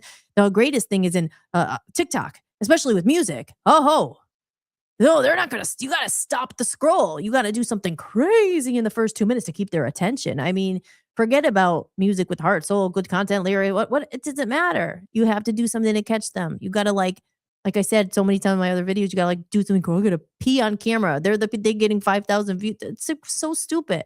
But this is where we are, right? This is the world we're in now. And as I said, it's up to people like us and the people who remembered to try to, get those communities together. And like I said, it'd be great if younger people were joining and, watching this and stuff. But you know who you're kind of talking to more.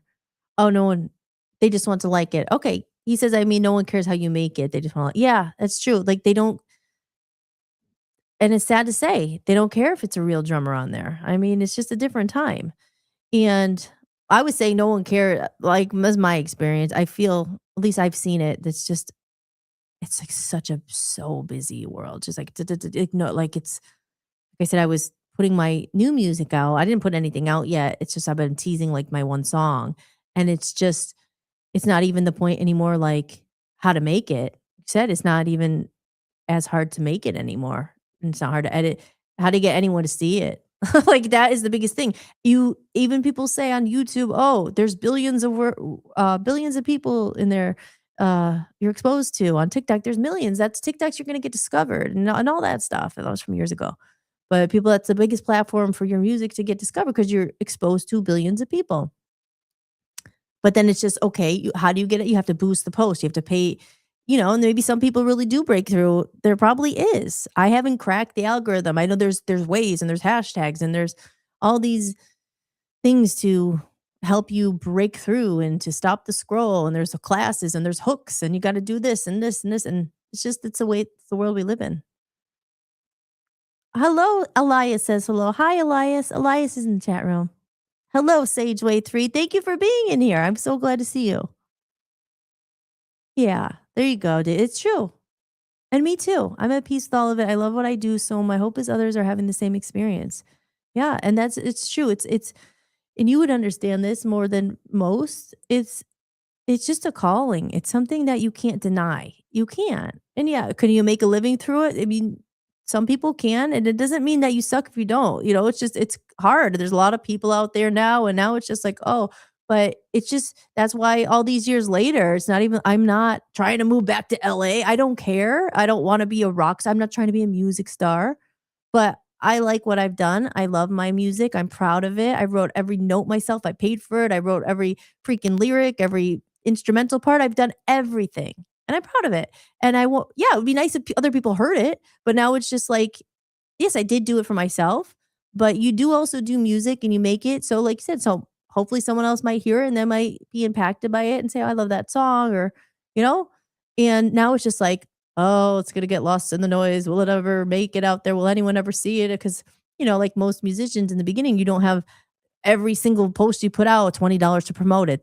Because a lot of times you just no one gets seen. And every time I go to post something, do you want to promote it? Do you want to promote it? Every time someone on Instagram is like, oh, I like your music. I'm going to share it. I have thousands of followers. I'm like, thank you.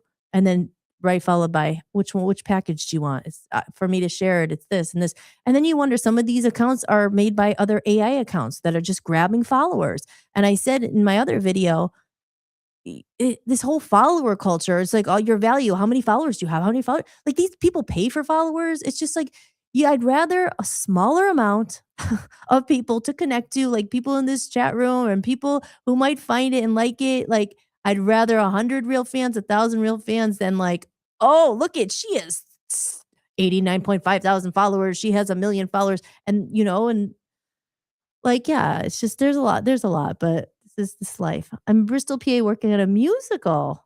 Money has nothing to do with any concern. Yeah, it's true. It is. We don't do it for money. Problem is sometimes, these things cost a lot. It's expensive. These microphones, the streaming, that's not music, but I have a studio and I'm in Cleveland, Ohio. I moved to Cleveland, Ohio. I love it. But I have a music studio and, it's cost me almost $400 a month just to have it. And so that's another cost. So if you're not making a lot of money from it, these things cost money. It costs a lot. And that's the thing. In PA, what musical? I love musicals. I love musicals. Actually, I did a little cover song of You'll Never Walk Alone, and it's on my YouTube. And I recorded this. It's not the best recording quality, but I recorded this one day in a bathroom. I had a microphone and I put a little but that's from a musical called Carousel, I think. And I actually never saw the musical. I just always loved that song. And I know Elvis did a cover of it. And that's on my it's on my buy me a coffee as well. On my I love musicals. Jelly's Last Jam. I didn't ever heard of that. And Sageway says musicals rock. You like musicals? What's everyone's favorite musical? I know mine. Jelly's Last Jam. Is that like some I don't know that one. Is that new or is that like an original thing or it's amazing. I like that. I'll have to check that out. I've never heard of that. I love musicals. I used to live in New York City. It's from the early 90s. Okay. And is it like a smaller production? You're in Bristol, PA working on a musical. Is it like a community thing? Because I know here, maybe it's coming to Cleveland. West Side Story. Okay. That's one of Greg Hines produced it. Okay. West Side Story, that's Elias's favorite. That's the thing with the hands. Grease is a close second. Grease has a lot of good music. I saw that live in New York City when I lived there. I remember, and I was a dancer when I was younger. Went to dance class, and remember we did themes every year. And one of them I think was musicals or it was movies. And I just remember I was like had the pink jacket and I was doing the Grease dance and all that. Yeah, okay, so the community one, yeah. I never heard of that, but I'll have to check it out. Jelly's Last Jam. I like that. It's Patty. I'm just checking my little chat in there. Very cool. So my but has a real okay, yeah.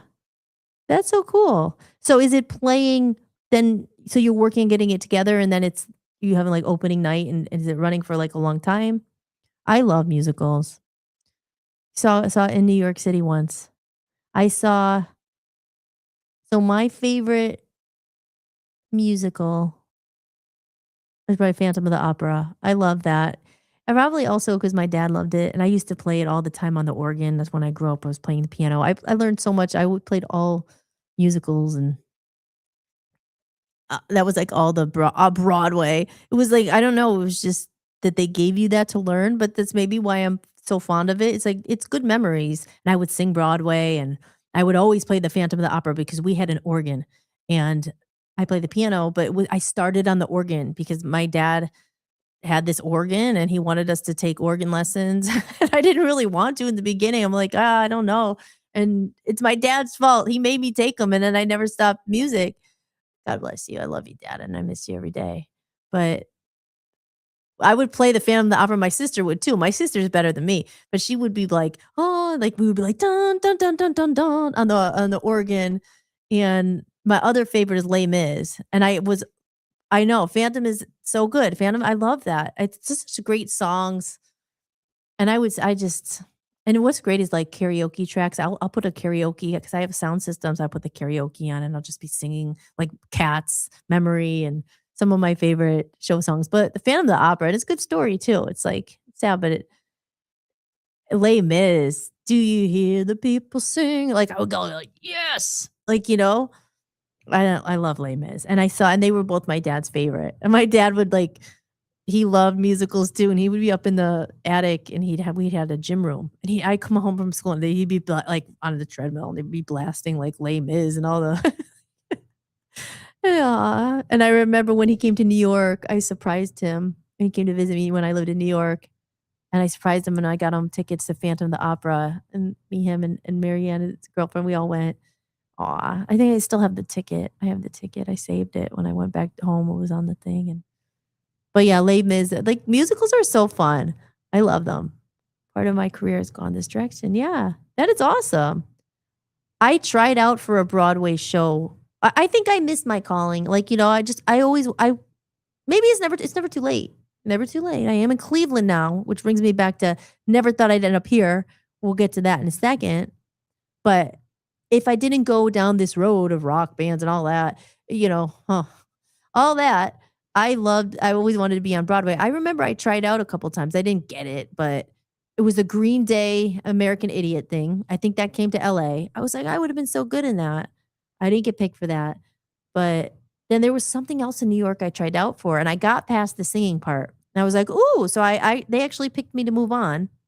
But then it was the dancing part. And it was like in those movies where they're like, they had you to pick it up really fast. And I got nervous. And they're just like, okay. So they showed it to you one time. And they're like, do, do, do, do, do. Now go. And I'm just like, huh? And I just like, yeah, I went to the back of the line. Because I could catch up. I did dance, but when I'm under pressure, I get nervous. And if I have to do it really fast and learn, like I need just a little bit of time. But I guess that's part of that's why some people get picked and don't. Some people could just pick it up really quick and they need the cream of the crop and in Broadway. That must be pretty nerve-wracking though. I never I don't know. I've been on stage and like in front of bands and everything, but to have like a big musical and all these people are there paying those tickets and that big money and like you're up there and it's all quiet and it's all on you and I never did acting as much where you have the lines and everything. So might be get nervous, you're gonna forget your lines and stuff. But maybe it is just like being on stage with the band. I don't know. It just seems more, raw and naked. You're not able to hide behind the mistakes of other. I could always blame other people. I'm like, oh, they messed up, but but even doing my own solo show and stuff like that. I did it in Montage a couple of years ago. That was my first show ever by myself. I had backing tracks. I was doing it myself. And I was nervous, not because I was nervous being on stage, but I was doing it all myself. And it was just like you're more vulnerable when you're just doing everything by yourself. So for a long time, I just always had bands where, you could literally be like, oh, they messed up. You just blame someone else. But when you're up there by yourself, you can't blame anyone else. So big shout out to the Broadway stars out there and the musical directors. Green Day, unfortunately, not great. Remembering lines is great. Yeah, that's one thing. Because I'm watching 24. I love that series. So good with Jack Bauer, Kiefer Sutherland. And you kind of once in a while I'll stop and I'll be like, how do they remember all these lines? Do you think they memorize them? Because I remember then reading, I know 24 was from like so long ago, but Dan told me he's like, you like this show. We will always watch a show before we go to bed. It's like, let's get into a series. So I love 24. And Kiefer Sutherland is a musician, which I never knew. But I'm like thinking like, how do they remember all these lines? Are they going home and at night, the night before? Because in 24, they were saying they would shoot every day for like, the show was on the air for many, many years. He said, I was watching interviews after the show ended and he said he had to leave. And it was like every day for 7 years he was there. And you wonder like, did they read them right before they go on? Or is it like, are they improvising a little bit where you're in the scene and it starts just coming out? Because like when you overthink it, you could forget the lines. But they also have a camera there. So it's just like, oh, cut. I forgot my line. Like, did they just do it piece by piece? That's one thing. I don't know if I would be good at that. I have done a little acting, and I have some things coming up I'm acting in actually. It's all to come. It's all to come. I have a new lease on life being here in Cleveland again. But I'm good at improvising more. But like if I'm not that great at memorizing lines, even music. Like sometimes I have to look at the notes unless I played it 100 times. I'm not that quick with catching on. Again, maybe I would get better if I did it more, but I would always kind of like, oh, I could look at the music. If I could look at music, I don't get nervous at all. But when I start to remember everything, so yeah, loads of homework. They definitely memorize for a month. We've been rehearsing 8 hours, 6 days a week. Yeah, for a month. Yeah. I guess that's the thing too. It is one of those things where it's homework and studying because the more you do something, the more it becomes like second nature. It's just probably like streaming, like, oh, I'll know where it goes and everything. Yeah. Oh, yeah. Thank you. I think I was brought back to Cleveland for a reason because Dave, I never knew this. Maybe you know, but I never knew Cleveland was what they have like the second biggest theater district in the US. That's what next to New York City. Like a lot of these shows, it's called Playhouse Square and it's right downtown. And yeah, it gets easier. Here, I'll put these comments because I forget sometimes people might not see what we're talking about. But Dave is chatting in the chat room here because Dave is a music director for a musical and he's in Pennsylvania where I'm from. And he's, I guess teaching and guiding these actors and everything. So we're just talking about musicals and acting and music because memorizing the lines, I guess it is like anything, you just repeat, repeat, repeat. Yeah, I guess it would be if you're just doing it every night, it just kinda that's the thing, I never did it, but I think I would maybe try to I would sometimes you psych yourself out. You can't think about it, it just comes. That's weird, that's with music too, like, when you're on stage I remember once it was like I was singing the Star Spangled Banner, and I never get nervous on stage, but, like, everyone's watching, I'm like, "What if I forget the words? What if I forget the words?" Especially that song, 'cause you're like, "Oh, you're not, like, a patriotic, you don't know." But you just blank out. That happened to me one time, and it was during a piano recital, and I had practiced this song so much. And I was all proud of myself because it was like it was a classical song, and I practiced for months, and I got, like, to the it was in East Stroudsburg where I went to college, and it was, like, my piano grade, like, my piano recital. It was called, like, the Scotch Irish Poem or something. I should try to find it, 'cause I used to be able to play this a long time ago. Probably could, but I forgot how it goes. But I was all proud of myself, and I got onto the stage, and everyone looked, and I don't know. I don't know what happened, but I blew it. It was not good. I was like it was so bad. Even my teacher, he was so nice. I remember his name was Doctor Miller, and he was like, "Oh, so it wasn't your best performance, but you got done. You got through it." And, like, the night before, I was like, "Oh, like, shope it, like, I was really good." And I psyched myself out. I don't know why. That happened to me one other time. It wasn't music, but I was going for an audition. It was a voiceover agency, and they liked my stuff. They heard it. They asked me to come in, and I got there, and I was like, my inner head was like, "Well, if I don't get this, what's going to happen if I don't?" And I just like I blew it. So I don't know, but yeah, I think it's supposed to be fun. So I think when I have too much pressure on me, I get like, oh, so but so with that said, let's take a little break and let's play a song. Which one should I play? These are some of my like I was saying, some of this music, it's all oldies music. Um, just some of my this is the music for me because I'm actually acting in this too. I'm nervous, but oh, cool. Dave's acting. Well, good luck. I want to hear more about this. I'm gonna look at yeah, definitely send me the link because I will look at them. I've never heard of it before. Are you gonna come to Cleveland? You should come to Cleveland. What it is saying is my calling in life. Sometimes Sometimes you always end up where you're meant to be.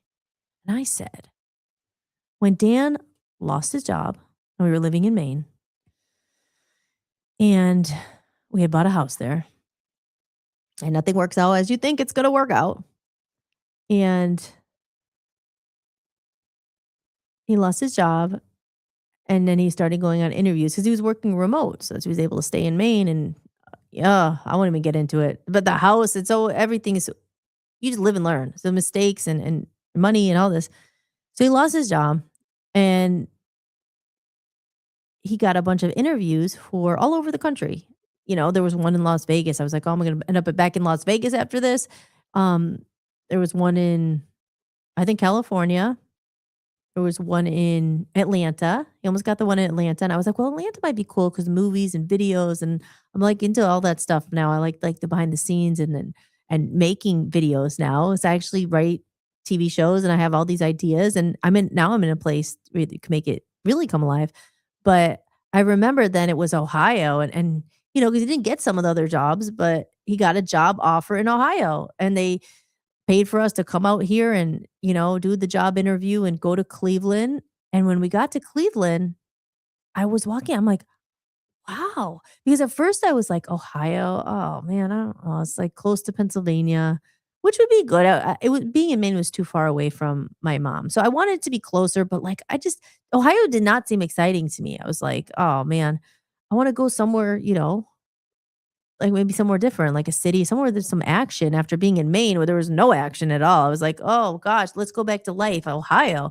But then when we got to because I had never been to Ohio really. I mean, I've driven through it, but never spent time in Ohio. But then we got here and we stayed downtown Cleveland. And I was like, "What?" I was like, "Hope you get this job."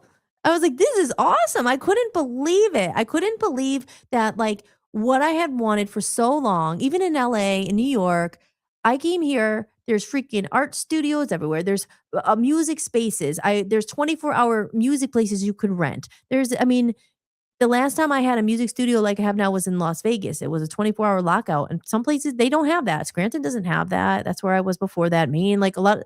I could not believe all this the opportunity and the stuff they had here, and then learning that Playhouse Square is right there, and then they said, "Oh, this is, one of the biggest, um, theater districts in the country next to New York." And I was like, "No way." And, like, looking for photographers and not looking, but in Maine, when I was trying to do my music and everything, I realized, like, I was on a freaking island out to sea here, and there was nobody around. There's no creatives really. I mean, that were really so it wasn't a big thing there. It was a different lifestyle. Fine. It just wasn't where I really was supposed to be because I couldn't find what I needed and there was not a lot of creative things around or options. But then I got here and I saw all this stuff and I was like, wait a minute. I got so inspired again. I was like, oh, maybe I could be an extra in this. Maybe I could try out for this. They had podcast studios everywhere. They have the coolest spaces you could rent for your video shoots. Like everything's here. They have green screens, they have everything. And a theater district. And I just loved it. And the grit, it was just different. Like I've lived in New York City. Price. I mean, New York. I'm glad I lived there when I did. I don't really miss it and I don't want to go back. I think it's different now. It's not the same. And I have been back, but so I was happy I got there in the time I lived there. That's when I was supposed to be there and experienced it. And then I lived in LA. LA had cool things. I mean, I loved Hollywood for a while, but other stuff happened. You move on, you grow out of it, and then there's that. But the cool thing about Cleveland, then London I lived in. So those were the main music cities I lived in. Then I lived in Las Vegas too for a while. And not that I ever gave up because I never did. But when I moved back to Scranton, I didn't know if I'd ever be, I think I'm going to take my hat off. Yes.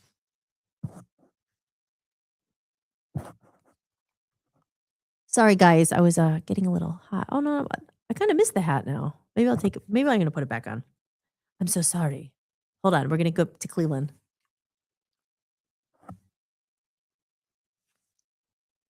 The luck of the Irish. Got lucky here. I don't know really why I did that, but I got to keep the hat on, I think, actually. Reminds me of my dad. Yeah, but when I went back to Scranton, I didn't really ever think I'd end up in a city like that kind of a city where I would be like, have a chance again. I mean, a chance of what? But and I was okay with that. I was just like, okay, I'm going to go to Scranton. I built Holly's Playhouse and they did a whole series about it, the Passion Productions. I was okay with that. I was like, I went through a lot in the music and all that in LA. And Dave, you know probably some of what I'm talking about. And I just went home. My dad died, coronavirus hit, everything went, and I was like, but that was the moment where I was like, I have all these songs I want to write. Like, I just want to do this for me finally. And I did. And I learned all this stuff and I recorded the album and I was okay with not being in a city. I wasn't like, I want to go back to Hollywood and try to show people my demo. Like I'm good. I don't want it. I still want to create. I still want to put it out there. I want to do this for myself first and foremost. And as I said earlier, sure, I want other people to hear it. It'd be nice to get it out there. Okay. Not too much to ask, but all good. And then fast forward, I met Dan. We ended up picking a place to live that was not the right place, but we ended up going to Maine because I was like, ooh, something different, something totally different than what I've ever experienced. It was during COVID, so I didn't want to be in a big city. I was like, you know what? I've met my soulmate. I've met my partner. Let's buy a house. We're going to go somewhere where, there's land. I could grow things and all that. I could be a big fish in a small pond. Maybe I could just start a little piano lessons and I could do music gigs in the town. And, I didn't care. I was just like, hey, I'm good. I don't need to be a star. Like I learned a lot. I got some success and with whatever. Anyway, went up there. That didn't really work out as planned. And then I realized like there was nothing, really no creativity, nothing. It wasn't for me at all. because it was lacking. And I thought I could maybe bring that to the town, but it's a long story. But it didn't really work out. And then when he lost his job, fast forward, we ended up in Cleveland. And you think sometimes, hmm, it took so long to get here and we lost a lot of money along the way and we lost a lot of like it was so expensive moving and you know, yeah, yeah.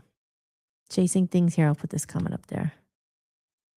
Chasing things in LA ends up being super empty. I'm still there, but not chasing anything. Yeah, and that's the way to be because, you know, I like the sun. I like the weather. I miss the beaches. I liked all that stuff. But if you're not chasing anything, but that, and I think, are you from California originally? I believe you're from San Francisco. If my memory serves me correctly, I could be wrong. But you're from the West Coast. So people, trying to go out there and make it, probably more than anyway, LA is a town of flakes. It's not called Tinseltown for nothing. I mean, it's fake and everyone using each other. So if you don't have any family, yeah.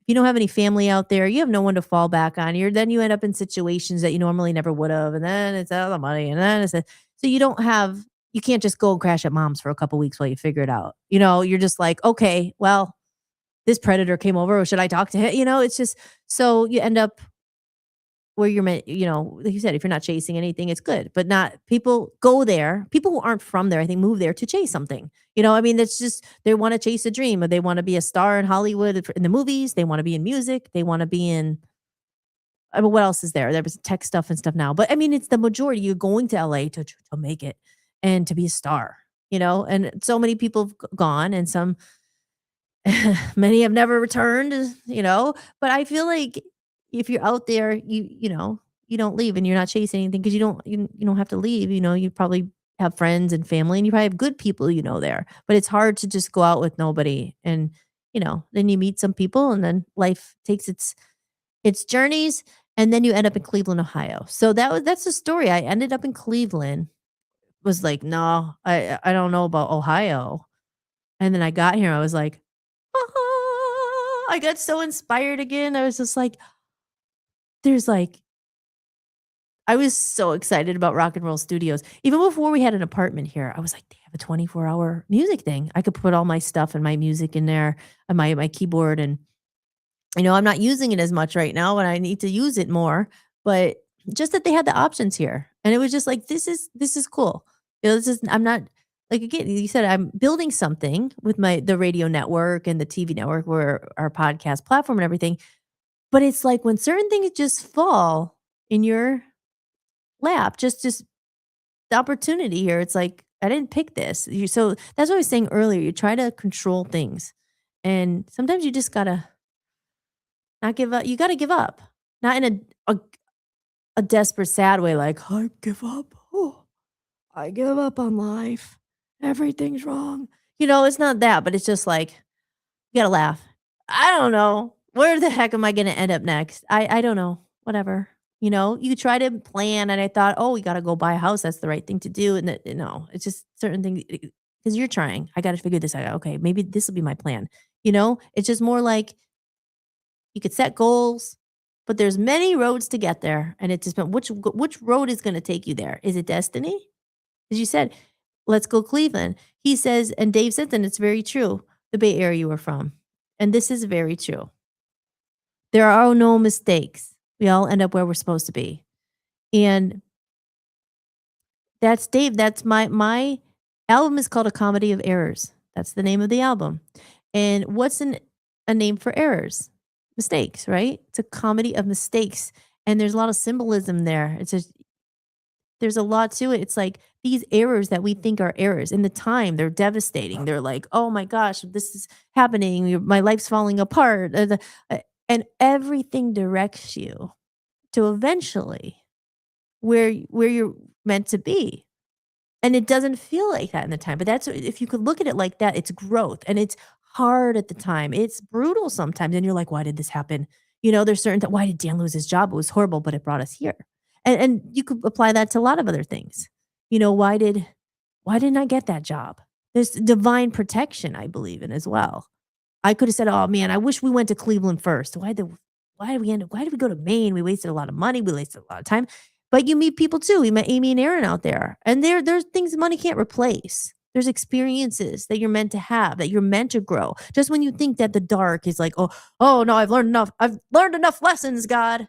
Oh, no, you have not. Because you're not in control. You're almost there, but you gotta go through this. And then so if you can look at it like that, it's just like, oh, like the shitstorm coming. Oh, here it comes, here it comes. And as soon as you say, oh, I'm spiritual, I got to figure it out. And they're like, yeah, right. Here's another one for you. You're going to lose your job. You're going to lose this. You're going to lose all the money. You're going to lose it. And so that's the comedy of errors. You got to kind of laugh at it. You got to, and it's not easy in the moment, but when you laugh at the cosmic design, it's kind of like, it becomes fun. That's what it's a game. Life could be a game. Are you good at it? Like, life is a game. And you learn as you go. Do you give up on the game? Here, we'll play my song covers because this is exactly what my albums. Letting go makes things way easier. Yeah. My first song is covers because it's saying life is a gift. It's a game we play. And it's a blessing sometimes getting older because you learn from your mistakes and then you get better at the game. Okay. Am I going to quit completely? You're still alive. Till you're not breathing, you're in the game. You're here. You're alive. And it's a game and it beats you up. And, you might take you a long time to you through the freaking, what's it called? The game board. So screw this game. And you take the freaking board and you throw it in the closet and it breaks and you're just sitting there under the covers and you're just crying. And you're like, oh, I don't want to play that game. But, eventually you get the game back out and you learn, okay, well, I went this way that time. It didn't work. So maybe this time, now I see that little troll in the bush. It's like Mario Brothers, right? You know where the coin is and what warp zone to go down. You play the game and you get better. That's why a gift of getting a little older is better. And if you're lucky, people cry, that's my birthday. I'm older again. Oh my God. But you're still here. A lot of people don't even get to be here past a certain age. Like, life is tragic. It's like, oh my God, there's so much to life. And that's what this podcast is about. And I'm Hollis Mahady and you're watching Holistics. Pleased to be here with you. And man, I can talk. It's almost 2 hours. I don't know. This is fun. Here, let me put my cover song on. Take a drink of my prebiotic Pepsi. And we're going to do my ticker here. Okay, not a ticker. I want to do a media and I'm going to play a couple videos for you. Here we go. Let's play a little commercial video clips. And we are going to do... I'm sorry, guys. I shouldn't be pausing. I should just be talking. Because I want to take a minute to check, see if there's anything in the Rumble. And here we go. Life is a gift, the game we play.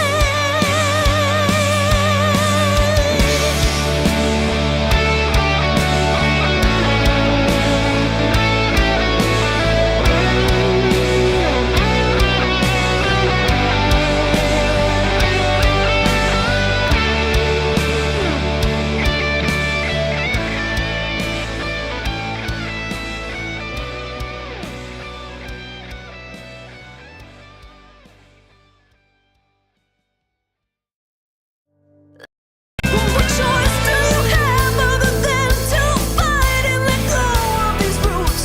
Now hold you so tight, you claw your way up, back on solid ground, then the darkness comes to kick you back down. It's weird. I'm getting used to this. And you can usually just play them back to back. Here's a couple more. When you're truly independent, creating music isn't just art.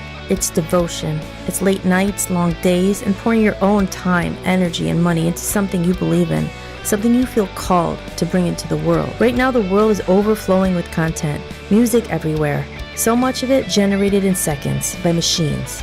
And somewhere in that noise, real artists are fighting to be heard. The ones who spent years learning their craft, the ones who turned their pain into songs, the ones who kept going when it would have been easier to quit. Most people scroll past without thinking about the soul behind the sound. But if you ever find music that moves you, that heals something in you, that makes you feel less alone, remember, there's a real person behind it. Because good music isn't noise. It's something sacred. If you discover music that speaks to you, Support the people who made it if you can. When you saw my missing file that wasn't there when I played it last. Ah, technology, I tell you. Here's another one. I'm pulling back the curtain to let you in on a truly rare behind the scenes experience. Welcome to the Comedy of Errors podcast, your exclusive look at the music, the story, and the journey that goes into making it all happen. This podcast is for those who want to go deeper, explore the themes of life and music, and be part of something truly special. For just $10 a month, you'll get access to this one-of-a-kind community and help support the release and promotion of my new album.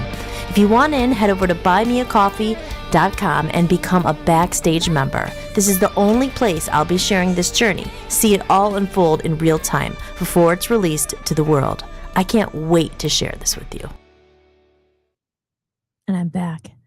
And that's what I said, the Comedy of Errors podcast, that is exclusively, I'm going to do that only on my Buy Me a Coffee. It's a backstage pass that is a members only thing. And it's $10 a month. And I'm going to be doing a lot of exclusive things on there, including showing you songs before they're out. Hole in Our Hearts is already up there. It's a lyric video I did. There's also some interviews and there's some exclusive behind the scenes stuff. And that's, like I said, this is all just growing and I'm back out here finally and, trying again and all that. But that podcast is going to be just about music, a lot about my own music and album and the stories behind it, how it relates to life. And there's a lot of different themes of the shadows and the light and all the stuff we're talking about. There's a lot of spiritual themes in my music and I want to talk about them. And it's not just about me. Like that's very ego. Like, oh, look, I don't want it just to be about me, but thinking also maybe having other interviews of artists and stuff like that and other people who struggled maybe in the traditional music industry and people who are really doing their own thing and independently, because it is a day and age where we can do so much ourselves, which is why there's great things about the internet and AI at this day and age. But it's that weird mix. So that's what the Comedy of Errors podcast is about. And I want to say right now, I want to say a little applause here. Wait, hold on. If I could find it, I want to show this one. There it is. Hold on. Thank you so much. Aw. I got a donation and I got a support. Thank you so much, Smurglo. Aw, you didn't have to do that, but happy St. Patty's Day to you as well. Thank you so much. So appreciate that. One more time. Here we go. Thank you. Thank you. I appreciate it very much. Thank you. All right. And he went over to buymeacoffee.com and he scanned this. And it's one of those things where you could drop $1. You could drop a one-time donation thing. If you're enjoying the show, it helps support. It helps us stay on the air and pay for all this stuff. And I know, but what I was going to say, to make it fun, there's an incentive. If you drop a tip in the tip jar, even if it's $1, anything, any amount, every little penny helps, and I appreciate it so much. If you enjoy it and you drop $1, you will automatically be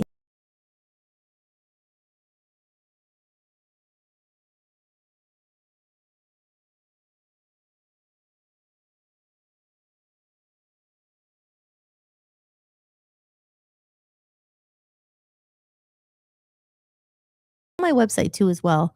Again, trying to make money to promote the new album, to do all this stuff I'm doing. It costs a fortune.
If you have a song, oh, it went away. If you have a song that you want me to record, I could sing it. I'm gonna sing it and record it for you specially and send it to you. And that's just something that I'm offering.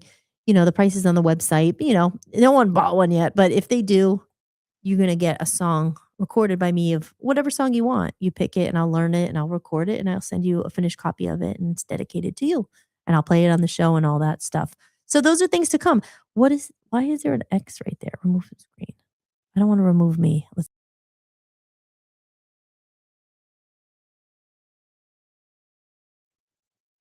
I'm back. Okay. Learning. Why is this here all of a sudden?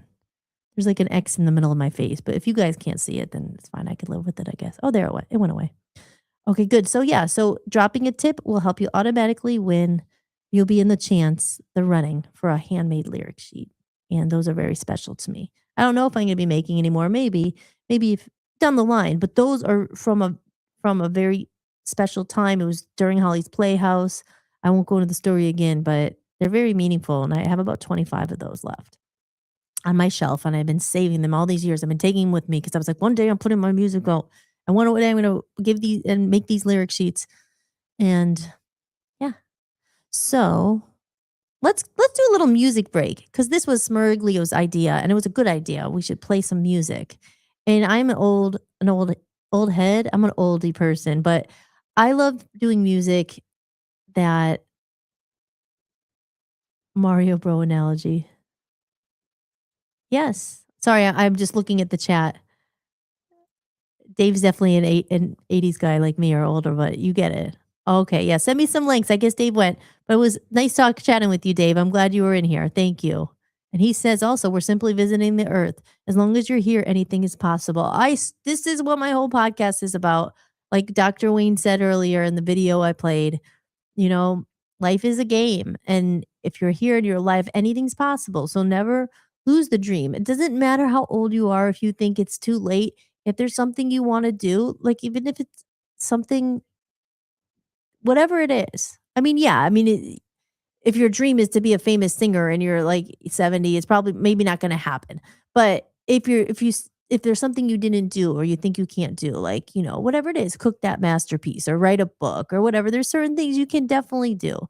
So the point is anything really is possible. But when you tap into the more spiritual side and the good and the God and everything, there's always something guiding you and you're here to do something. There's always like Dr. Wayne says, don't die with the song still in you. And speaking of music, let's play a couple songs and then I probably will, I guess, end it because I have been on for a while. And there's no time frame. I could do what I want because it's my show. But I will be back tomorrow. So maybe we'll play a song or two. And I pick music that, like I said, just makes music that I feel like they don't make anymore. When I say they, like when's the last time you hear a song like a really good soulful song? Now again, this might not be everybody's cup of tea. Some people like metal and they don't like this stuff, but this is the kind of music that always makes me feel good. Every time I listen to these songs, it makes me feel good. So this one I'm gonna play. This song I actually did a cover of. It's on an old an album, and it was never on an album, but I just did a cover of it because I played the harmonica. I played the harmonica as well, and I would play this song, and I played the piano, and I just think it was such a nice song. I would listen to it when I was single, and like I said, sometimes this world is really hard, and it's a lonely world, and people aren't connected as much as it used to be, or it's more of a disconnected age than ever, and it's called The Lonely People. I can find it. Here it is. I gotta still be here. I'm gonna add it to the stream. But yeah, I love the piano part and I love the harmonica, and so we'll play that. Maybe we'll play another song and then we'll wrap it up for the evening on this very special edition of Holistics, St. Patrick's Day edition. Why isn't it playing? I want it to play from the beginning here. It just went to the harmonica part. Hold on, bear with me. I wish it would just. If it plays, I'm gonna bring it to the beginning. So hold on.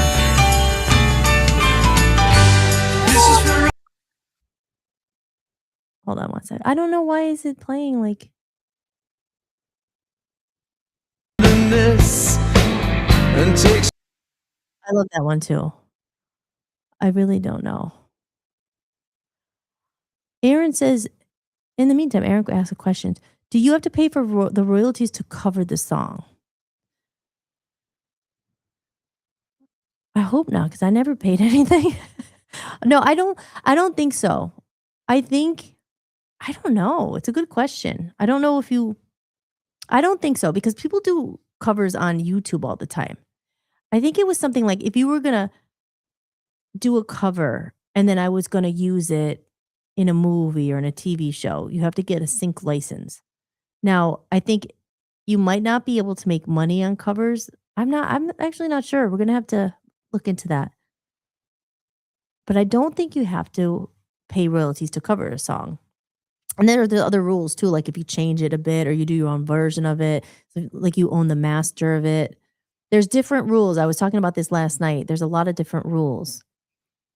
But now I'm wondering, how do I get this song on here with and it's starting at the beginning? I know this no one this is my problem to figure out. And I really want to play it because it's a great song. Okay, I might have to do it while it plays and they're gonna try to bring it into the beginning. Thinking that love has left them dry.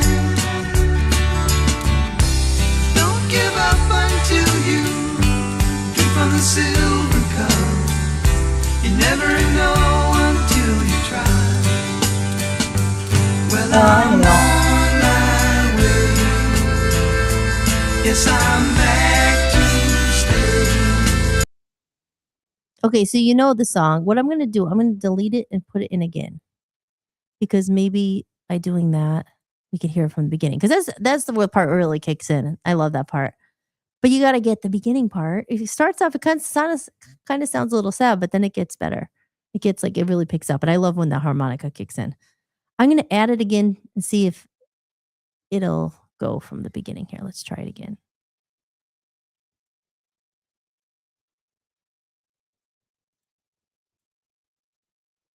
Hello, everybody. Let's try it one more time. If this doesn't work, I'm not sure why. There we go.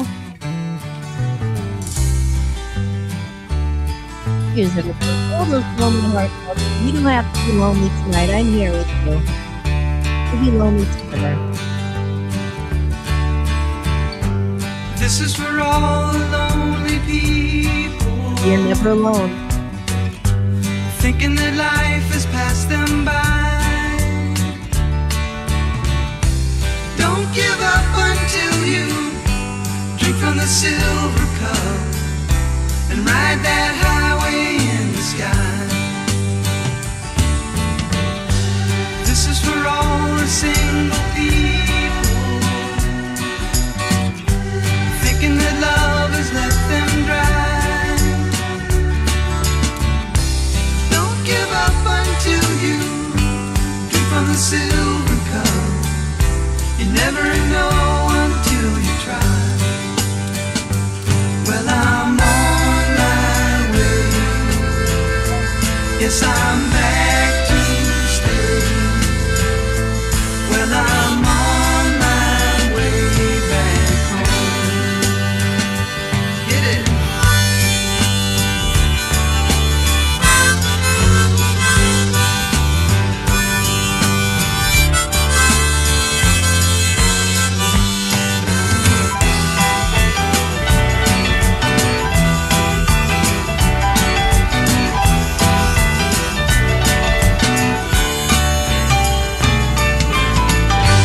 This is for all the lonely people thinking that life has passed them by.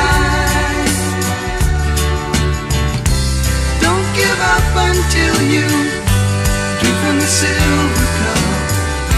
I'll never take you down or never give you up.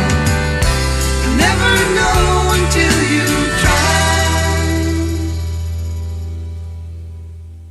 I love that song. You see why I love it? I just the words are so good. I should try to dig that. Oh, let's do it again. What's the one? Sorry. I gotta dig that out. I have a cover of that. I should re-record it. Like I said, I was single for so many years. I mean, I had some really bad relationships. You might as well be single when you're in a bad relationship when they don't get you. I've had a couple good ones, but like so many times I was like, oh, I love, and I would play it. I just love that song. And it's so true. Single or married, if you're not married or you're looking for the partner, you know, it's just, I always say you're never alone. You really aren't. And I think life could be really lonely. And even if you're single, I mean, I was single for so long. I met finally my man, my soulmate, and it took so long. I never thought I was going to meet him. So I really do understand what it feels like when you're like alone and you're like looking for someone and you want a friend and you want that partner to experience life with. I get it, you know, but in those moments where you don't have that person, you fill yourself up with other things and other friends. And, that's a whole other episode with relationships. We kind of touched on it last night. We'll talk more about that. But I told you I have a lot of experience and I would, so much of my life, I just felt so alone for so long. And it was really when I, got more into spirituality and God and faith and finding that stuff. And sometimes you have to go to the lonely, darkest place to find that. But I just love that song. So maybe I'll dig out the cover and I'll post it on my Buy Me a Coffee and everyone can listen to it there if you become a member. I'll bring it to my supporters, it's like $2 a month or something. We'll put it there. And let's see. Maybe okay, one more song. This is another one. This is one I thought about it last night. This is a Billy Joel song. And I used to listen to this. I love this song. And I don't know if anyone I'm sure people know it. I don't think it was one of his big hits. I don't know. Maybe it was. But I mean, it's not like Piano Man or Uptown Girl, but it was like I heard this song and I talk about soul and heart and it's just like and it was funny because when I met Dan, he knew this song. I was like, "You know this song?" I was literally printed out the lyrics and the chords and I was singing it. I was gonna change it to but I just think it's such a good song. So it's one of my favorite Billy Joel songs. And I just think it's such a great song. So I want to play it. And maybe you probably do know it, or maybe you never heard of it, but I'll play that one too. Like I said, I like to play music that just fills my soul. And these oldies, they really had it down. That's what I say when I talk about AI. It's like you cannot replicate soul. Just can't. I mean, this came from people's pain. This came from people's heart. You can't replicate that. Okay, let's find it. And I hope it doesn't do the same thing where it was just like cutting in and out. I might just have to share it again so it doesn't do that. So I'll give you 1 second because it's worth it, guys. And in the meantime, head over to buymeacoffee.com if you're enjoying the show. I will be back tomorrow at 7 p.m. I am Hollis. I was going to say I'm Holistics. I'm Hollis, and you're listening to Holistics. Okay, let's try this again because I want to get the full experience here. Okay. All right. I don't want to play it with it. Where did it go? I'm sorry, everyone. Maybe I should take a little commercial. Yeah, I'll try to take a commercial and then add it to the screen. Okay, so let's do that. See, this would come in handy if you had a producer and someone else to help you, as Dan knows. Dan knows more than anyone when you have to do everything yourself and produce your show. And it doesn't always go super smooth, but it's only my 4th time. We're getting there. It'll become more like second nature. Let's see, one I didn't play. I need to play a bit of a longer one so I could find this video. Here we go. Here you go. Support the soul behind the song. When you're truly independent, creating music isn't just art, it's devotion. It's late nights, long days, and pouring your own time, energy, and money into something you believe in, something you feel called to bring into the world. Right now, the world is overflowing with content, music everywhere, so much of it generated in seconds by machines. And somewhere in that noise, real artists are fighting to be heard. The ones who spent years learning their craft, the ones who turned their pain into songs, the ones who kept going when it would have been easier to quit. Most people scroll past without thinking about the soul behind the sound. But if you ever find music that moves you, that heals something in you, that makes you feel less alone, remember, there's a real person behind it. Because good music isn't noise. It's something sacred. If you discover music that speaks to you, support the people who made it, if you can. When you're It's been a long time in the making, and we poured everything into building this platform. But the past no longer matters. What matters is what we do from here. This was built by everyday people, sick of being suppressed, censored, and banned. It wasn't built by far-removed millionaires or trust fund kids. It was built by people willing to take a stand and create a space that actually matters. We're calling on those guided not by ego or personal gain, but by purpose and drive. People who don't ask, how can you help me? But ask, how can we help each other? Too many times, the world rewards those who take without giving back. We want something different. Our mission is to lift voices that have been silenced, to share the stories that rarely get heard, and to create a space where freedom, truth, and authenticity thrive. This isn't just a network, it's a community, a movement built by the people, for the people. The next chapter is about collaboration, courage, and amplifying what truly matters. That's where the future begins, and we want you in it.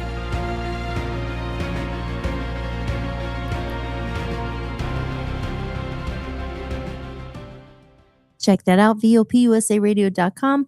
We are also broadcasting live on my network, Dan and I's network, Voice of the People USA Radio. And I'll talk more about that when I close the show shortly. But I want to play this song that I was talking about before it disappears and does something weird. So here we go. This is Billy Joel. Enjoy. Get your drink back out. It's all about knowing what's God, she did it again. It's so annoying. There's always one kind of kink here. Show. Why does it like I wanted to start from the beginning?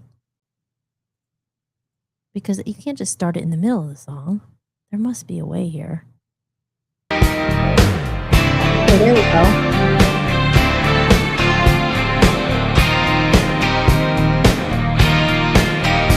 She waits for me at night. She waits for me in silence. She gives me all her tenderness and takes away my pain.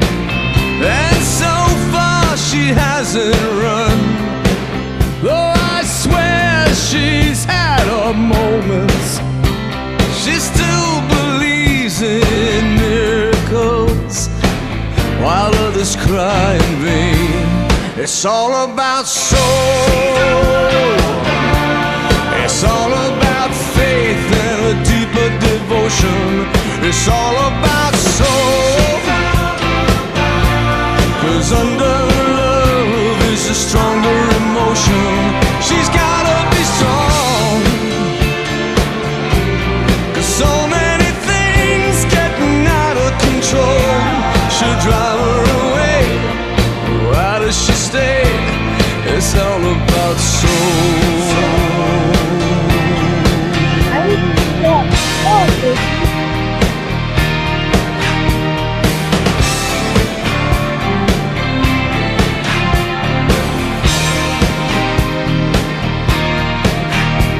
She turns to me sometimes and she asks me what I'm dreaming. And I realize I must have gone a million miles away. And I ask her how she knew to reach out for me at that moment. And she smiles because it's understood. There are no words to say. It's all about soul. It's all about knowing what someone is feeling. The woman's got soul. The power of love and the power of healing. This life isn't fair. It's gonna get dark. It's gonna get cold. You gotta get tough, but that ain't enough. It's all about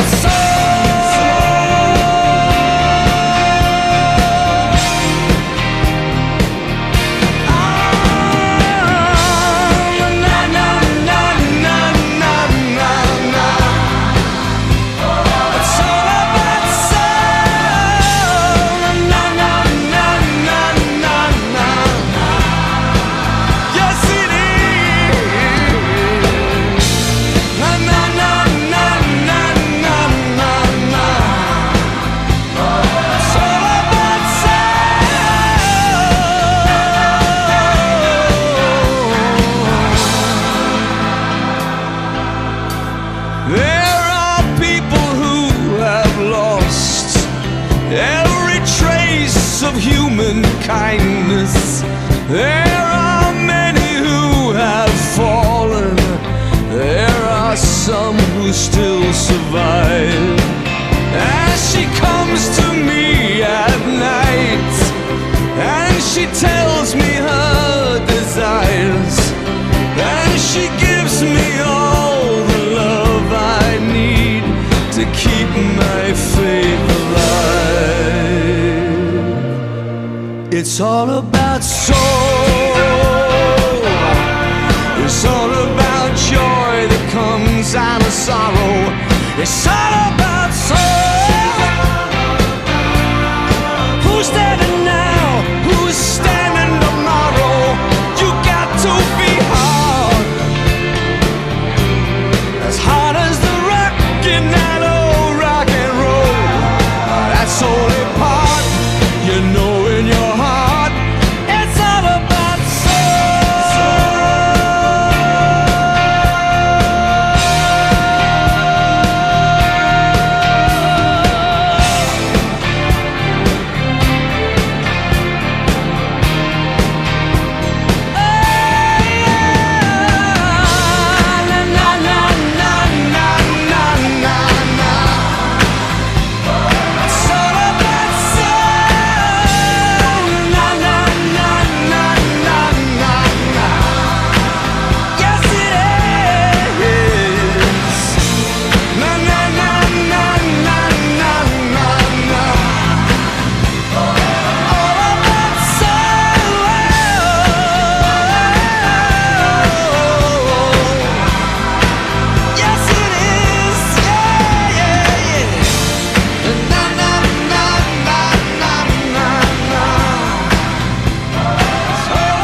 There you go. See, wasn't that one worth it? That might not be everybody's cup of tea, but I love that song because I think it goes very well. Very well. Okay, I gotta get used to doing that. Gotta stop it. But hey, I said this is a podcast and a talk show and a radio show for real humans out there with the soul, and they remember and they want soul, because you cannot buy soul. And I told you, we talked about that last night, and money and all that. You cannot buy that with AI. You cannot buy that. You know, it's just like soul. Soul is the heart, the thing that keeps you going when you want to quit, the thing that God, it's like soul. That's what we are. It's like I have heart and soul. And that's why I love that song so much. You can see the themes of my songs. I want to remind people, and you know, to have that, the soul and the connection. And that's what's more important, at least to me, and what's most important in life, I think, the reconnection movement up there, you know, real humans only. It's kind of crazy that we're saying that in this day and age, like, oh, we got to contain the robots because people are forgetting. You know, it's just, this is what this podcast is for, to grow that little community of real people, real soul. Everybody's welcome, obviously. And I hope some of the younger generation, maybe they find their way to me eventually. Hey, who's that lady? I'm probably like an old lady to them, but like, that lady, what did she talk? What's that song? What do you mean? You know, because you know, they're younger now, and they're in this generation where it's like they didn't get a lot of this music, you know, and they didn't. How are they going to know about it if we don't play it and show them? Like, there's good music that you just can't get these days. I mean, there probably are some people out there, but like me, how am I going to get heard on TikTok? You know, there probably is a Billy Joel out there. But what are the odds are we going to discover a Billy Joel this day and age? It's so hard. It's so hard to break through. That's why I'm doing what I'm doing with Voice of Freedom Records, putting myself out in there. And I want to find the other people my age who have that soul still, who have that song that moves people, you know, because like I said, it's the saddest thing, because some of the best musicians, the best songwriters. Oh, there's another song that's so good. I'll have to play it another day. It's called Angels. And it's a song that it's a guy, Robbie Williams, sang. I love this song. I wanted to do a cover of it. He was in the UK. I think, I forget the band. I forget his band. He was in a big boy band. but he didn't write that song. He covered it and he made it famous, and it's just such a good song, but the guy who wrote it, I remember reading the story, I could be getting it wrong, he might be Irish or Scottish or English or something, but I think he wrote it in a pub or, he wrote it and then he sold it to him for, I don't know, a couple $100. I could have this wrong, maybe it was a couple $1,000, but he sold the rights to that song and I mean, it became huge. So I'll have to play that song. My point is saying that, the Billy Joels of the world and I don't know who else is an example. There's the Americas. That was America who I played earlier. Or what are other? I mean, uh, I can't think of them off my top of my head. But it's harder for those people. They might still exist, but could you imagine like Billy Joel going on TikTok like before he got famous? Like this is what you're navigating. So that's why I started Voice of Freedom Records. Put myself out there first, and the music I wrote is from the heart, and it's not generated by AI. It was generated from me. It took me a lifetime to write. It was 20 years in the making, not the album itself, but like the material to make all these songs and do all this stuff. It's a lifetime of experience. There's pain, there's hurt in there and all that stuff. And you don't just get that when you're 15 years old and you blow up on TikTok and that's our options. It's just like this soul comes from hurt, it comes from pain, it comes from love, it comes from life, it comes from experience, and that's why you have these great songs. You have a couple other ones, but I'll save them for tomorrow. Or should I play one more? I mean, it is my show. I guess I could play one more. I love this song too. And I don't know, I don't see any more chatting. Oh, look it. Aaron says, I'm sorry I missed this, Aaron. Aw, Aaron says, I'm saving up because I have a song I want you to sing.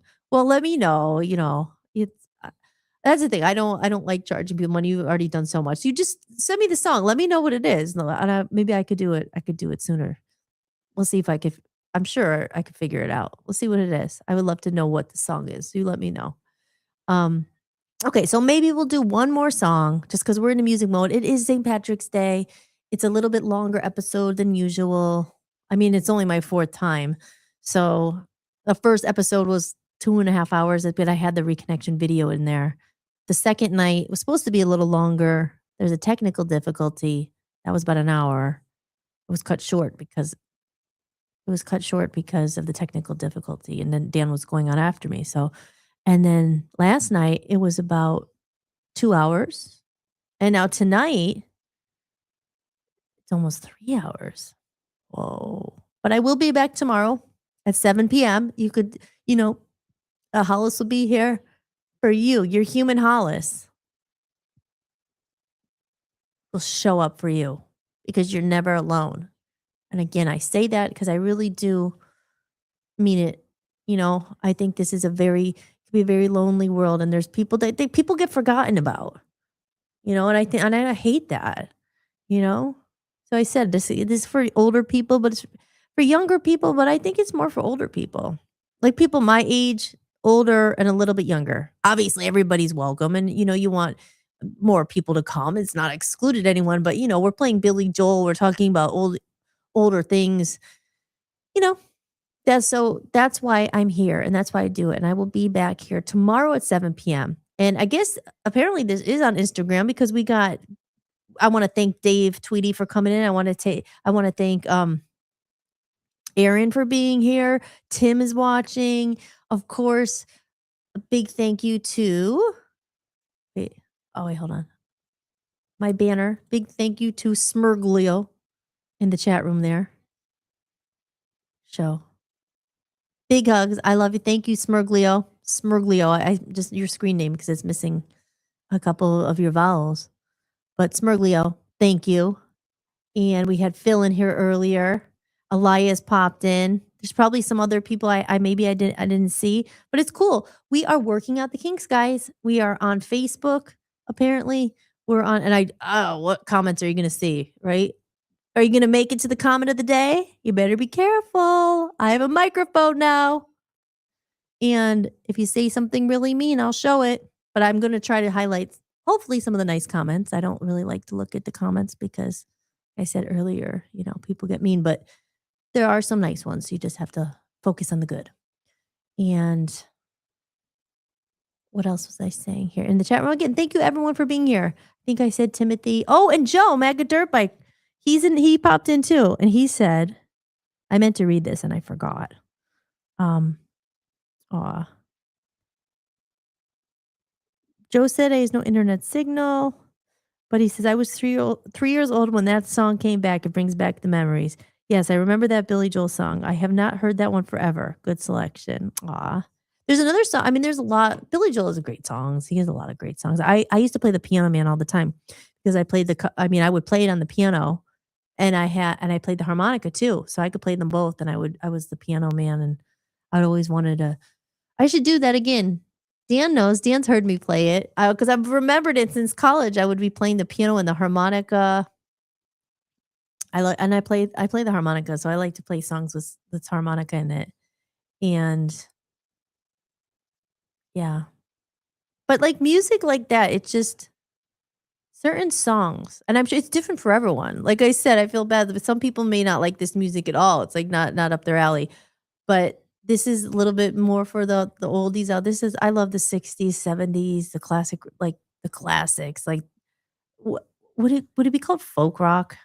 I don't know, but America and so like what is that? That's like folk rock, but yeah, so this is one of the songs that always I played it today and I was just like, it always makes me just talk about awaking your soul. I just love this song. So I'm gonna play this one. If we're gonna have the problem where it's gonna let me just try to add it again. I hate when it just freaking what's it called? It it just plays from the middle. You don't get the full effect. You can't just play a song from the middle. You have to play from the beginning. Okay, let's see. Here we go. Let's see. Okay, this is a good one. I hope this plays. Let's see. Hold on. We're going. Where is it? Add to stream. And it's coming, guys. I've been worth the wait. Let's see if it goes from the beginning.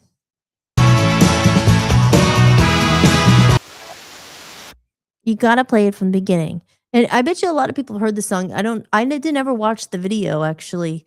I never saw the video, I should say, until not that long ago. And it's funny because I used to live in England. And okay, if you it's like name that tune. Is Timothy Shea here? Timothy's good at this. I know. Like you hear those notes, you probably already know what the song is. But remember that song that show Name That Tune? My mom always used to watch that. We hear like three notes and you could guess the song. So you already know what the song is. But I didn't watch that video. I heard the song for a lot of my life when I was younger, of course. But I only watched the video like a couple, maybe last year. I don't know why I just discovered it. It came on a playlist and I was like, oh, I love that song. But I used to live in the UK and I remember because I recorded at Abbey Road Studios. I remember I actually knew Ringo Starr's daughter. I was at her house. Her husband is from Pennsylvania. Talk about a small world. When I was out there and I was like, we are gonna write a song with her husband, and I went over, and her name is Lee.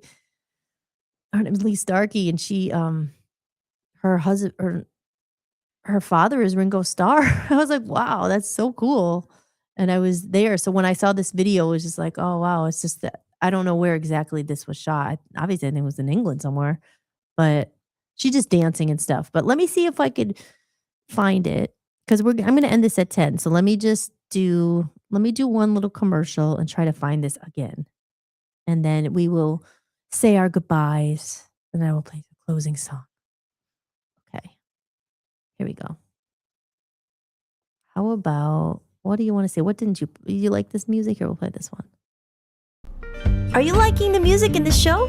The music you hear in my videos and during the show is licensed through Epidemic Sound, an amazing platform for creators. If you make videos, podcasts, or content of your own, head over to hollismahady.com, go to the podcast page, and sign up for a free trial using my link. And if you're just a listener looking for new music, you'll also find my playlist of favorite songs I use in this show. Signing up through my link supports the show and the musicians too. Okie dokie. How about this one? Don't forget.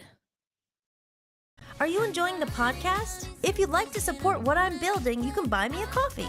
Every bit of support helps me keep this podcast going and release my music independently. You can leave a one-time tip or become a member for a few dollars a month and unlock exclusive content and behind-the-scenes footage you won't find anywhere else. Just visit buymeacoffee.com/Hollis Mahady or scan the code you see on the screen. I'm still here. Proceed. I'm just trying to get these videos up. Like I said, they're all here, but it keeps playing it in the middle. And it's just not the same effect. It is not quite the same effect when it plays it from the middle and not the beginning. But bear with me. We will work out these kinks. And maybe one day, I will have a producer who will do this for me. And I will say, cue up the video. Play that video now, because a lot of people have that. And we're going to get that, because I'm not going to settle for less. I should only be entertaining. But I do things myself. Otherwise, they don't get done all the time. Download your free copy of The Reconnection Movement today. Just head over to my website, www.hollismahady.com. Go to the podcast sections, scroll to the bottom of the page, and enter your email to get your free copy instantly. Now more than ever, it's important that we reconnect and support real human creators and real people. There we go.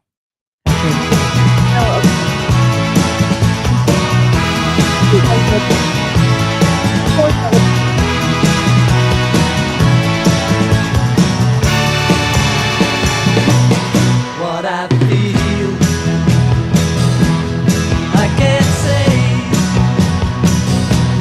but my love is there for you anytime of day.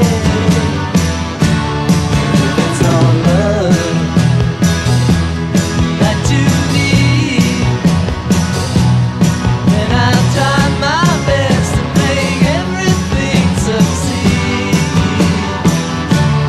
Tell me what is my life without your love?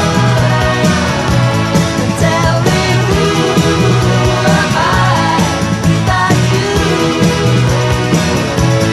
by my side? All I know I can do if I give my love out to everyone like you. It's all love that you need, and I'll try my best to make everything succeed. Tell me what is my life without your love? Tell me who am I without you by my side? Tell me what is my life without your love? Tell me who am I without you by my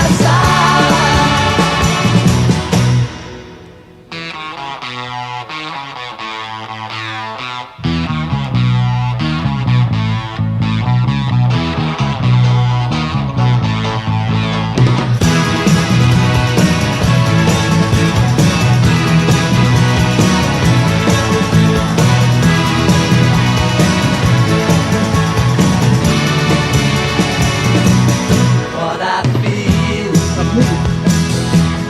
I can't say, but my love is there for you anytime of day. It's all love that you need, and I'll try my best to make everything succeed. Tell me what is my life without your love?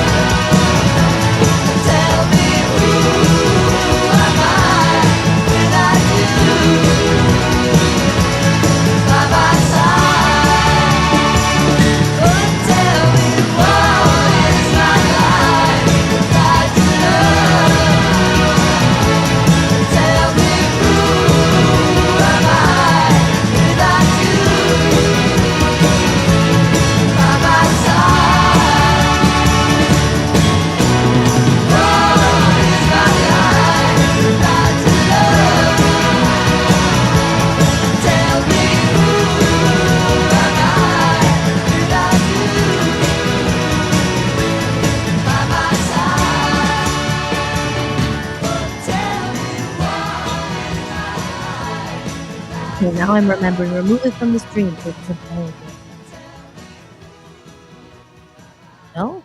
There we go. I'm going to remove it. Oh, I think I get the hang of it. Yeah, it kind of goes on at the end there, but I don't know. I just always love that song. It always makes me want to dance. Songs that like, doom, doom, you just want to dance. Like this one song, the Epidemic Sound song, little commercial. This one makes me want to dance. Are you liking the music in this show? The music you hear in my videos and during the show is licensed through Epidemic Sound, an amazing platform for creators. If you make videos, podcasts, or content of your own, head over to hollismahady.com, go to the podcast page, and sign up for a free trial using my link. And if you're just a listener looking for new music, you'll also find my playlist of favorite songs I use in this show. Signing up through my link supports the show and the musicians too. And I am back, ladies and gentlemen. Well, it has been a pleasure spending these 3 hours with you. And you, if you're out there listening, I see there's some people in there. To all of you guys, thank you for spending your time with me, for choosing to be here. It means a lot. It's always nice to write in the comments. And I think, what do you guys think? It's a step up from last night. Just as far, I mean, I guess it's more me like navigating this whole thing.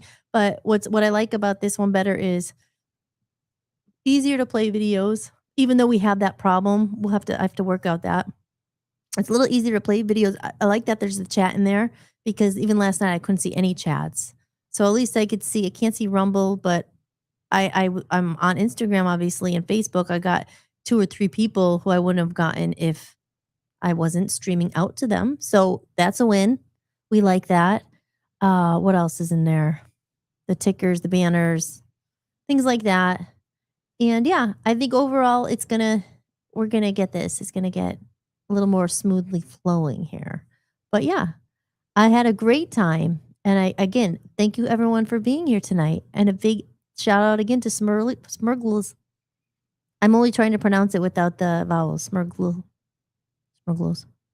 Thank you so much for your donation, for buying me a coffee. And I will check. I don't know if anyone else did, actually, because I have to check. But if anyone did, I will mention it tomorrow. And with that, my goal is getting closer, because I said once I hit $100, I think last night it was at like 22 or something. So when I'll update that tomorrow, I'll get the number, and at least maybe like try to write it on the screen. So, because I'm true to my word, when we get to $100, when I made $100 from this stream, it's only night 4. When I make $100, I'm going to do a giveaway, and then I'm going to send that to someone. Now, if you're in the UK, you may have to pay for shipping. That's the only thing. But other than that, if someone wins in America, I'm going to send it to you, no shipping or anything like that. So don't worry about that. I already have that all planned out. But once we get to 100, and we just keep coming back. You just keep coming back. And if you like the show, and you could share it too. If you're on Instagram or Facebook, you could share it. Hopefully this still just saves to YouTube, and I don't have to go and put it up. There's just so much. You have to upload it and this and that. So if it's up there, share it out. It always helps if you share it, because then more people see it. I don't have the millions of dollars to boost and promote, like I've talked about 100 times. Just help each other. If you like the show, share it out to someone, email it to them, let them know. This girl, Hollis, she talks about the 80s and things like that. Real human connection. And we have fun together, So I love you all. I will be back tomorrow at 7 p.m. This was a very special edition of the Hollis 6 and for St. Patrick's Day here. The luck of the Irish. I hope everyone found their pot of gold today. Had a good day wearing their green. If you're out there partying, drinking up, be safe. Be safe. And a big blessing and shout out to my dad and to Beansy up there. We'll miss you dearly. Love you. Love you so much. Think about you every day. But St. Patrick's Day parade and St. Patrick's Day, always remembers the fond memories. Try not to get sad, because you think about people and you remember the good times. They wouldn't want you to be sad. They wouldn't. But anyway, love you all. I'm going to close this with our go-to song. This is Lights by Mercy Street, I believe, is the band. And I could have that wrong. I'll double check that. But yep, this is our outro. And again, have a wonderful night. I'm Hollis Mahady, your host. If you like what I'm doing, check out the website, hollismahady.com. Check out the Buy Me a Coffee. You could throw a tip in the tip jar. You could subscribe. You could become a member for even bonus podcasts, my music podcast. Head over there, check it all out. There's a lot of free content you could also watch. You don't just have to pay. You can look at some of my content. Some of the more exclusive posts are for if you become a member. It's a few bucks a month, helps me out. And there's plenty more to come. So thank you so much again. I am signing off of Holistics here, and enjoy the outro video of Lights. And I will see you all tomorrow at 7 p.m. Eastern Time. You take care. Have a great night and a great day tomorrow. And I'll see you then. Bye. Thank you for watching Holistics, hosted by me, Hollis Mahady. If you enjoyed the show, be sure to share it with someone who might need it too. And if you'd like to support the podcast, you can visit buymeacoffee.com/Hollis Mahady. You can make a one-time donation or become a member for just a few dollars a month to get extra podcasts and exclusive behind-the-scenes content you won't find anywhere else. Or simply scan the code on the screen. Your support truly means the world to me and helps me continue creating independent content for you. If you like the music featured in this show, I license it through Epidemic Sound. You can head over to hollismahady.com, click on the podcast page, and use my link for a free trial. And don't forget to check out VOPUSARadio.com, where I host my music channel and am building a growing community of independent musicians. If you're interested in joining the network, just click Join Network and submit an application. Until next time, remember that you are loved and never alone. From human to human, big hugs. Thank you for being here, and I'll see you next time. Enjoy the outro video. I love this song. Lights shining from the window late at night. I'm just watching someone else's life go by, wishing it was mine. Dreams, everybody has them at the start.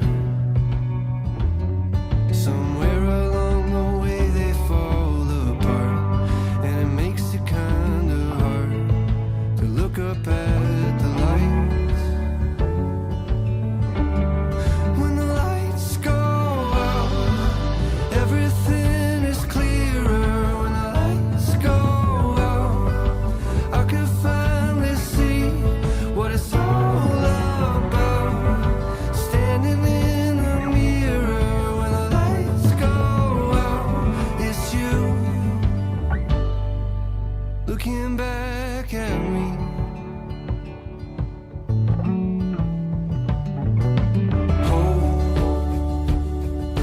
Try your best to hold on to the rope.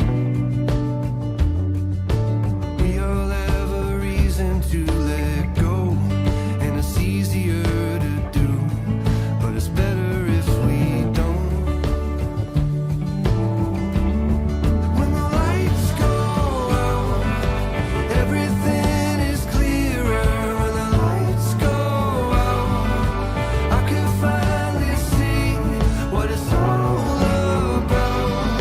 Standing in the mirror when the lights go out, it's you looking back at me.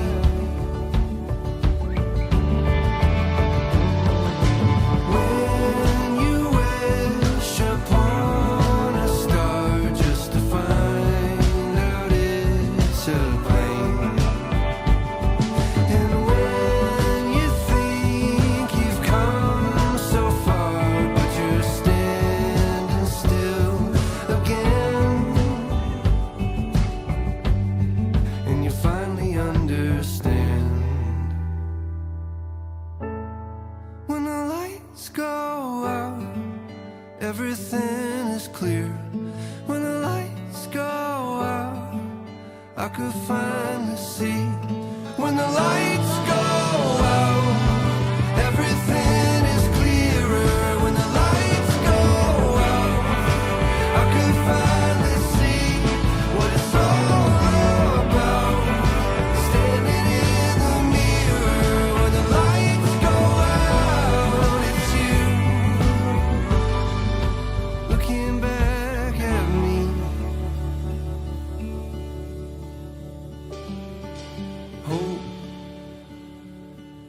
Try your best to hold on to the rope.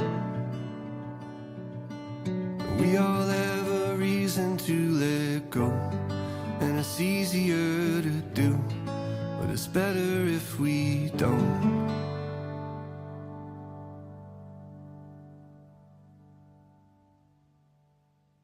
Thank you for watching Holistics, hosted by me, Hollis Mahady. If you enjoyed the show, be sure to share it with someone who might need it too. And if you'd like to support the podcast, you can visit buymeacoffee.com/Hollis Mahady. You can make a one-time donation or become a member for just a few dollars a month to get extra podcasts and exclusive behind-the-scenes content you won't find anywhere else.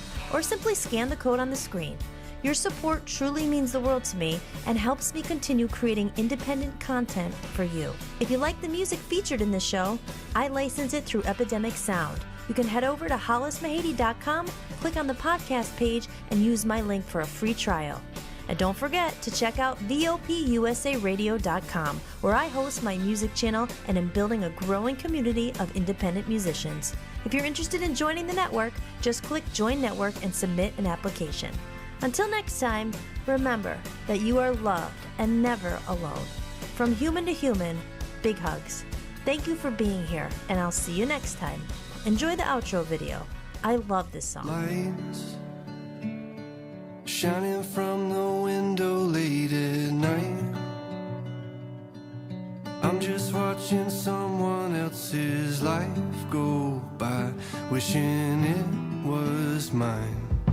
Dreams, everybody has them at the start.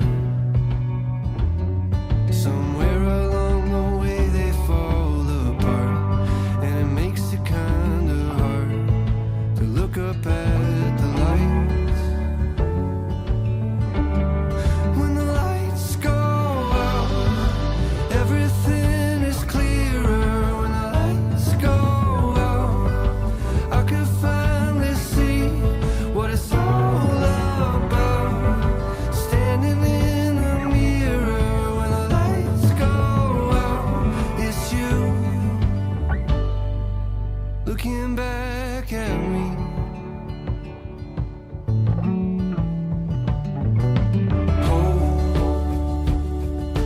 Try your best to hold on to the rope.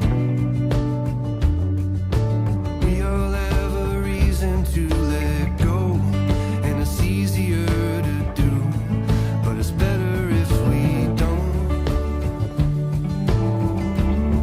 When the lights go out, everything is clearer. When the lights go out, I can finally see what it's all about. Standing in the mirror when the lights go out, it's you looking back at me.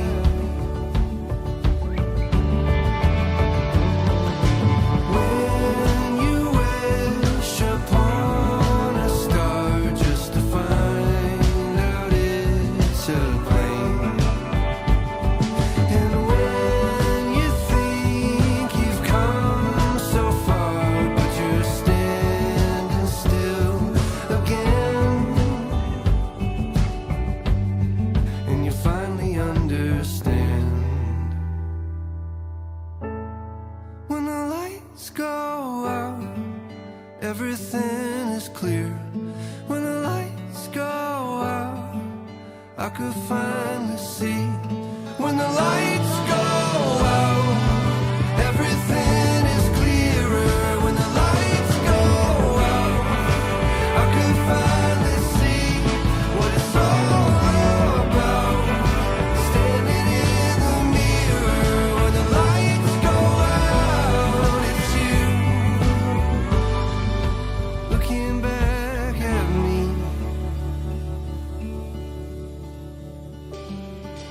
Hope, try your best to hold on to the rope.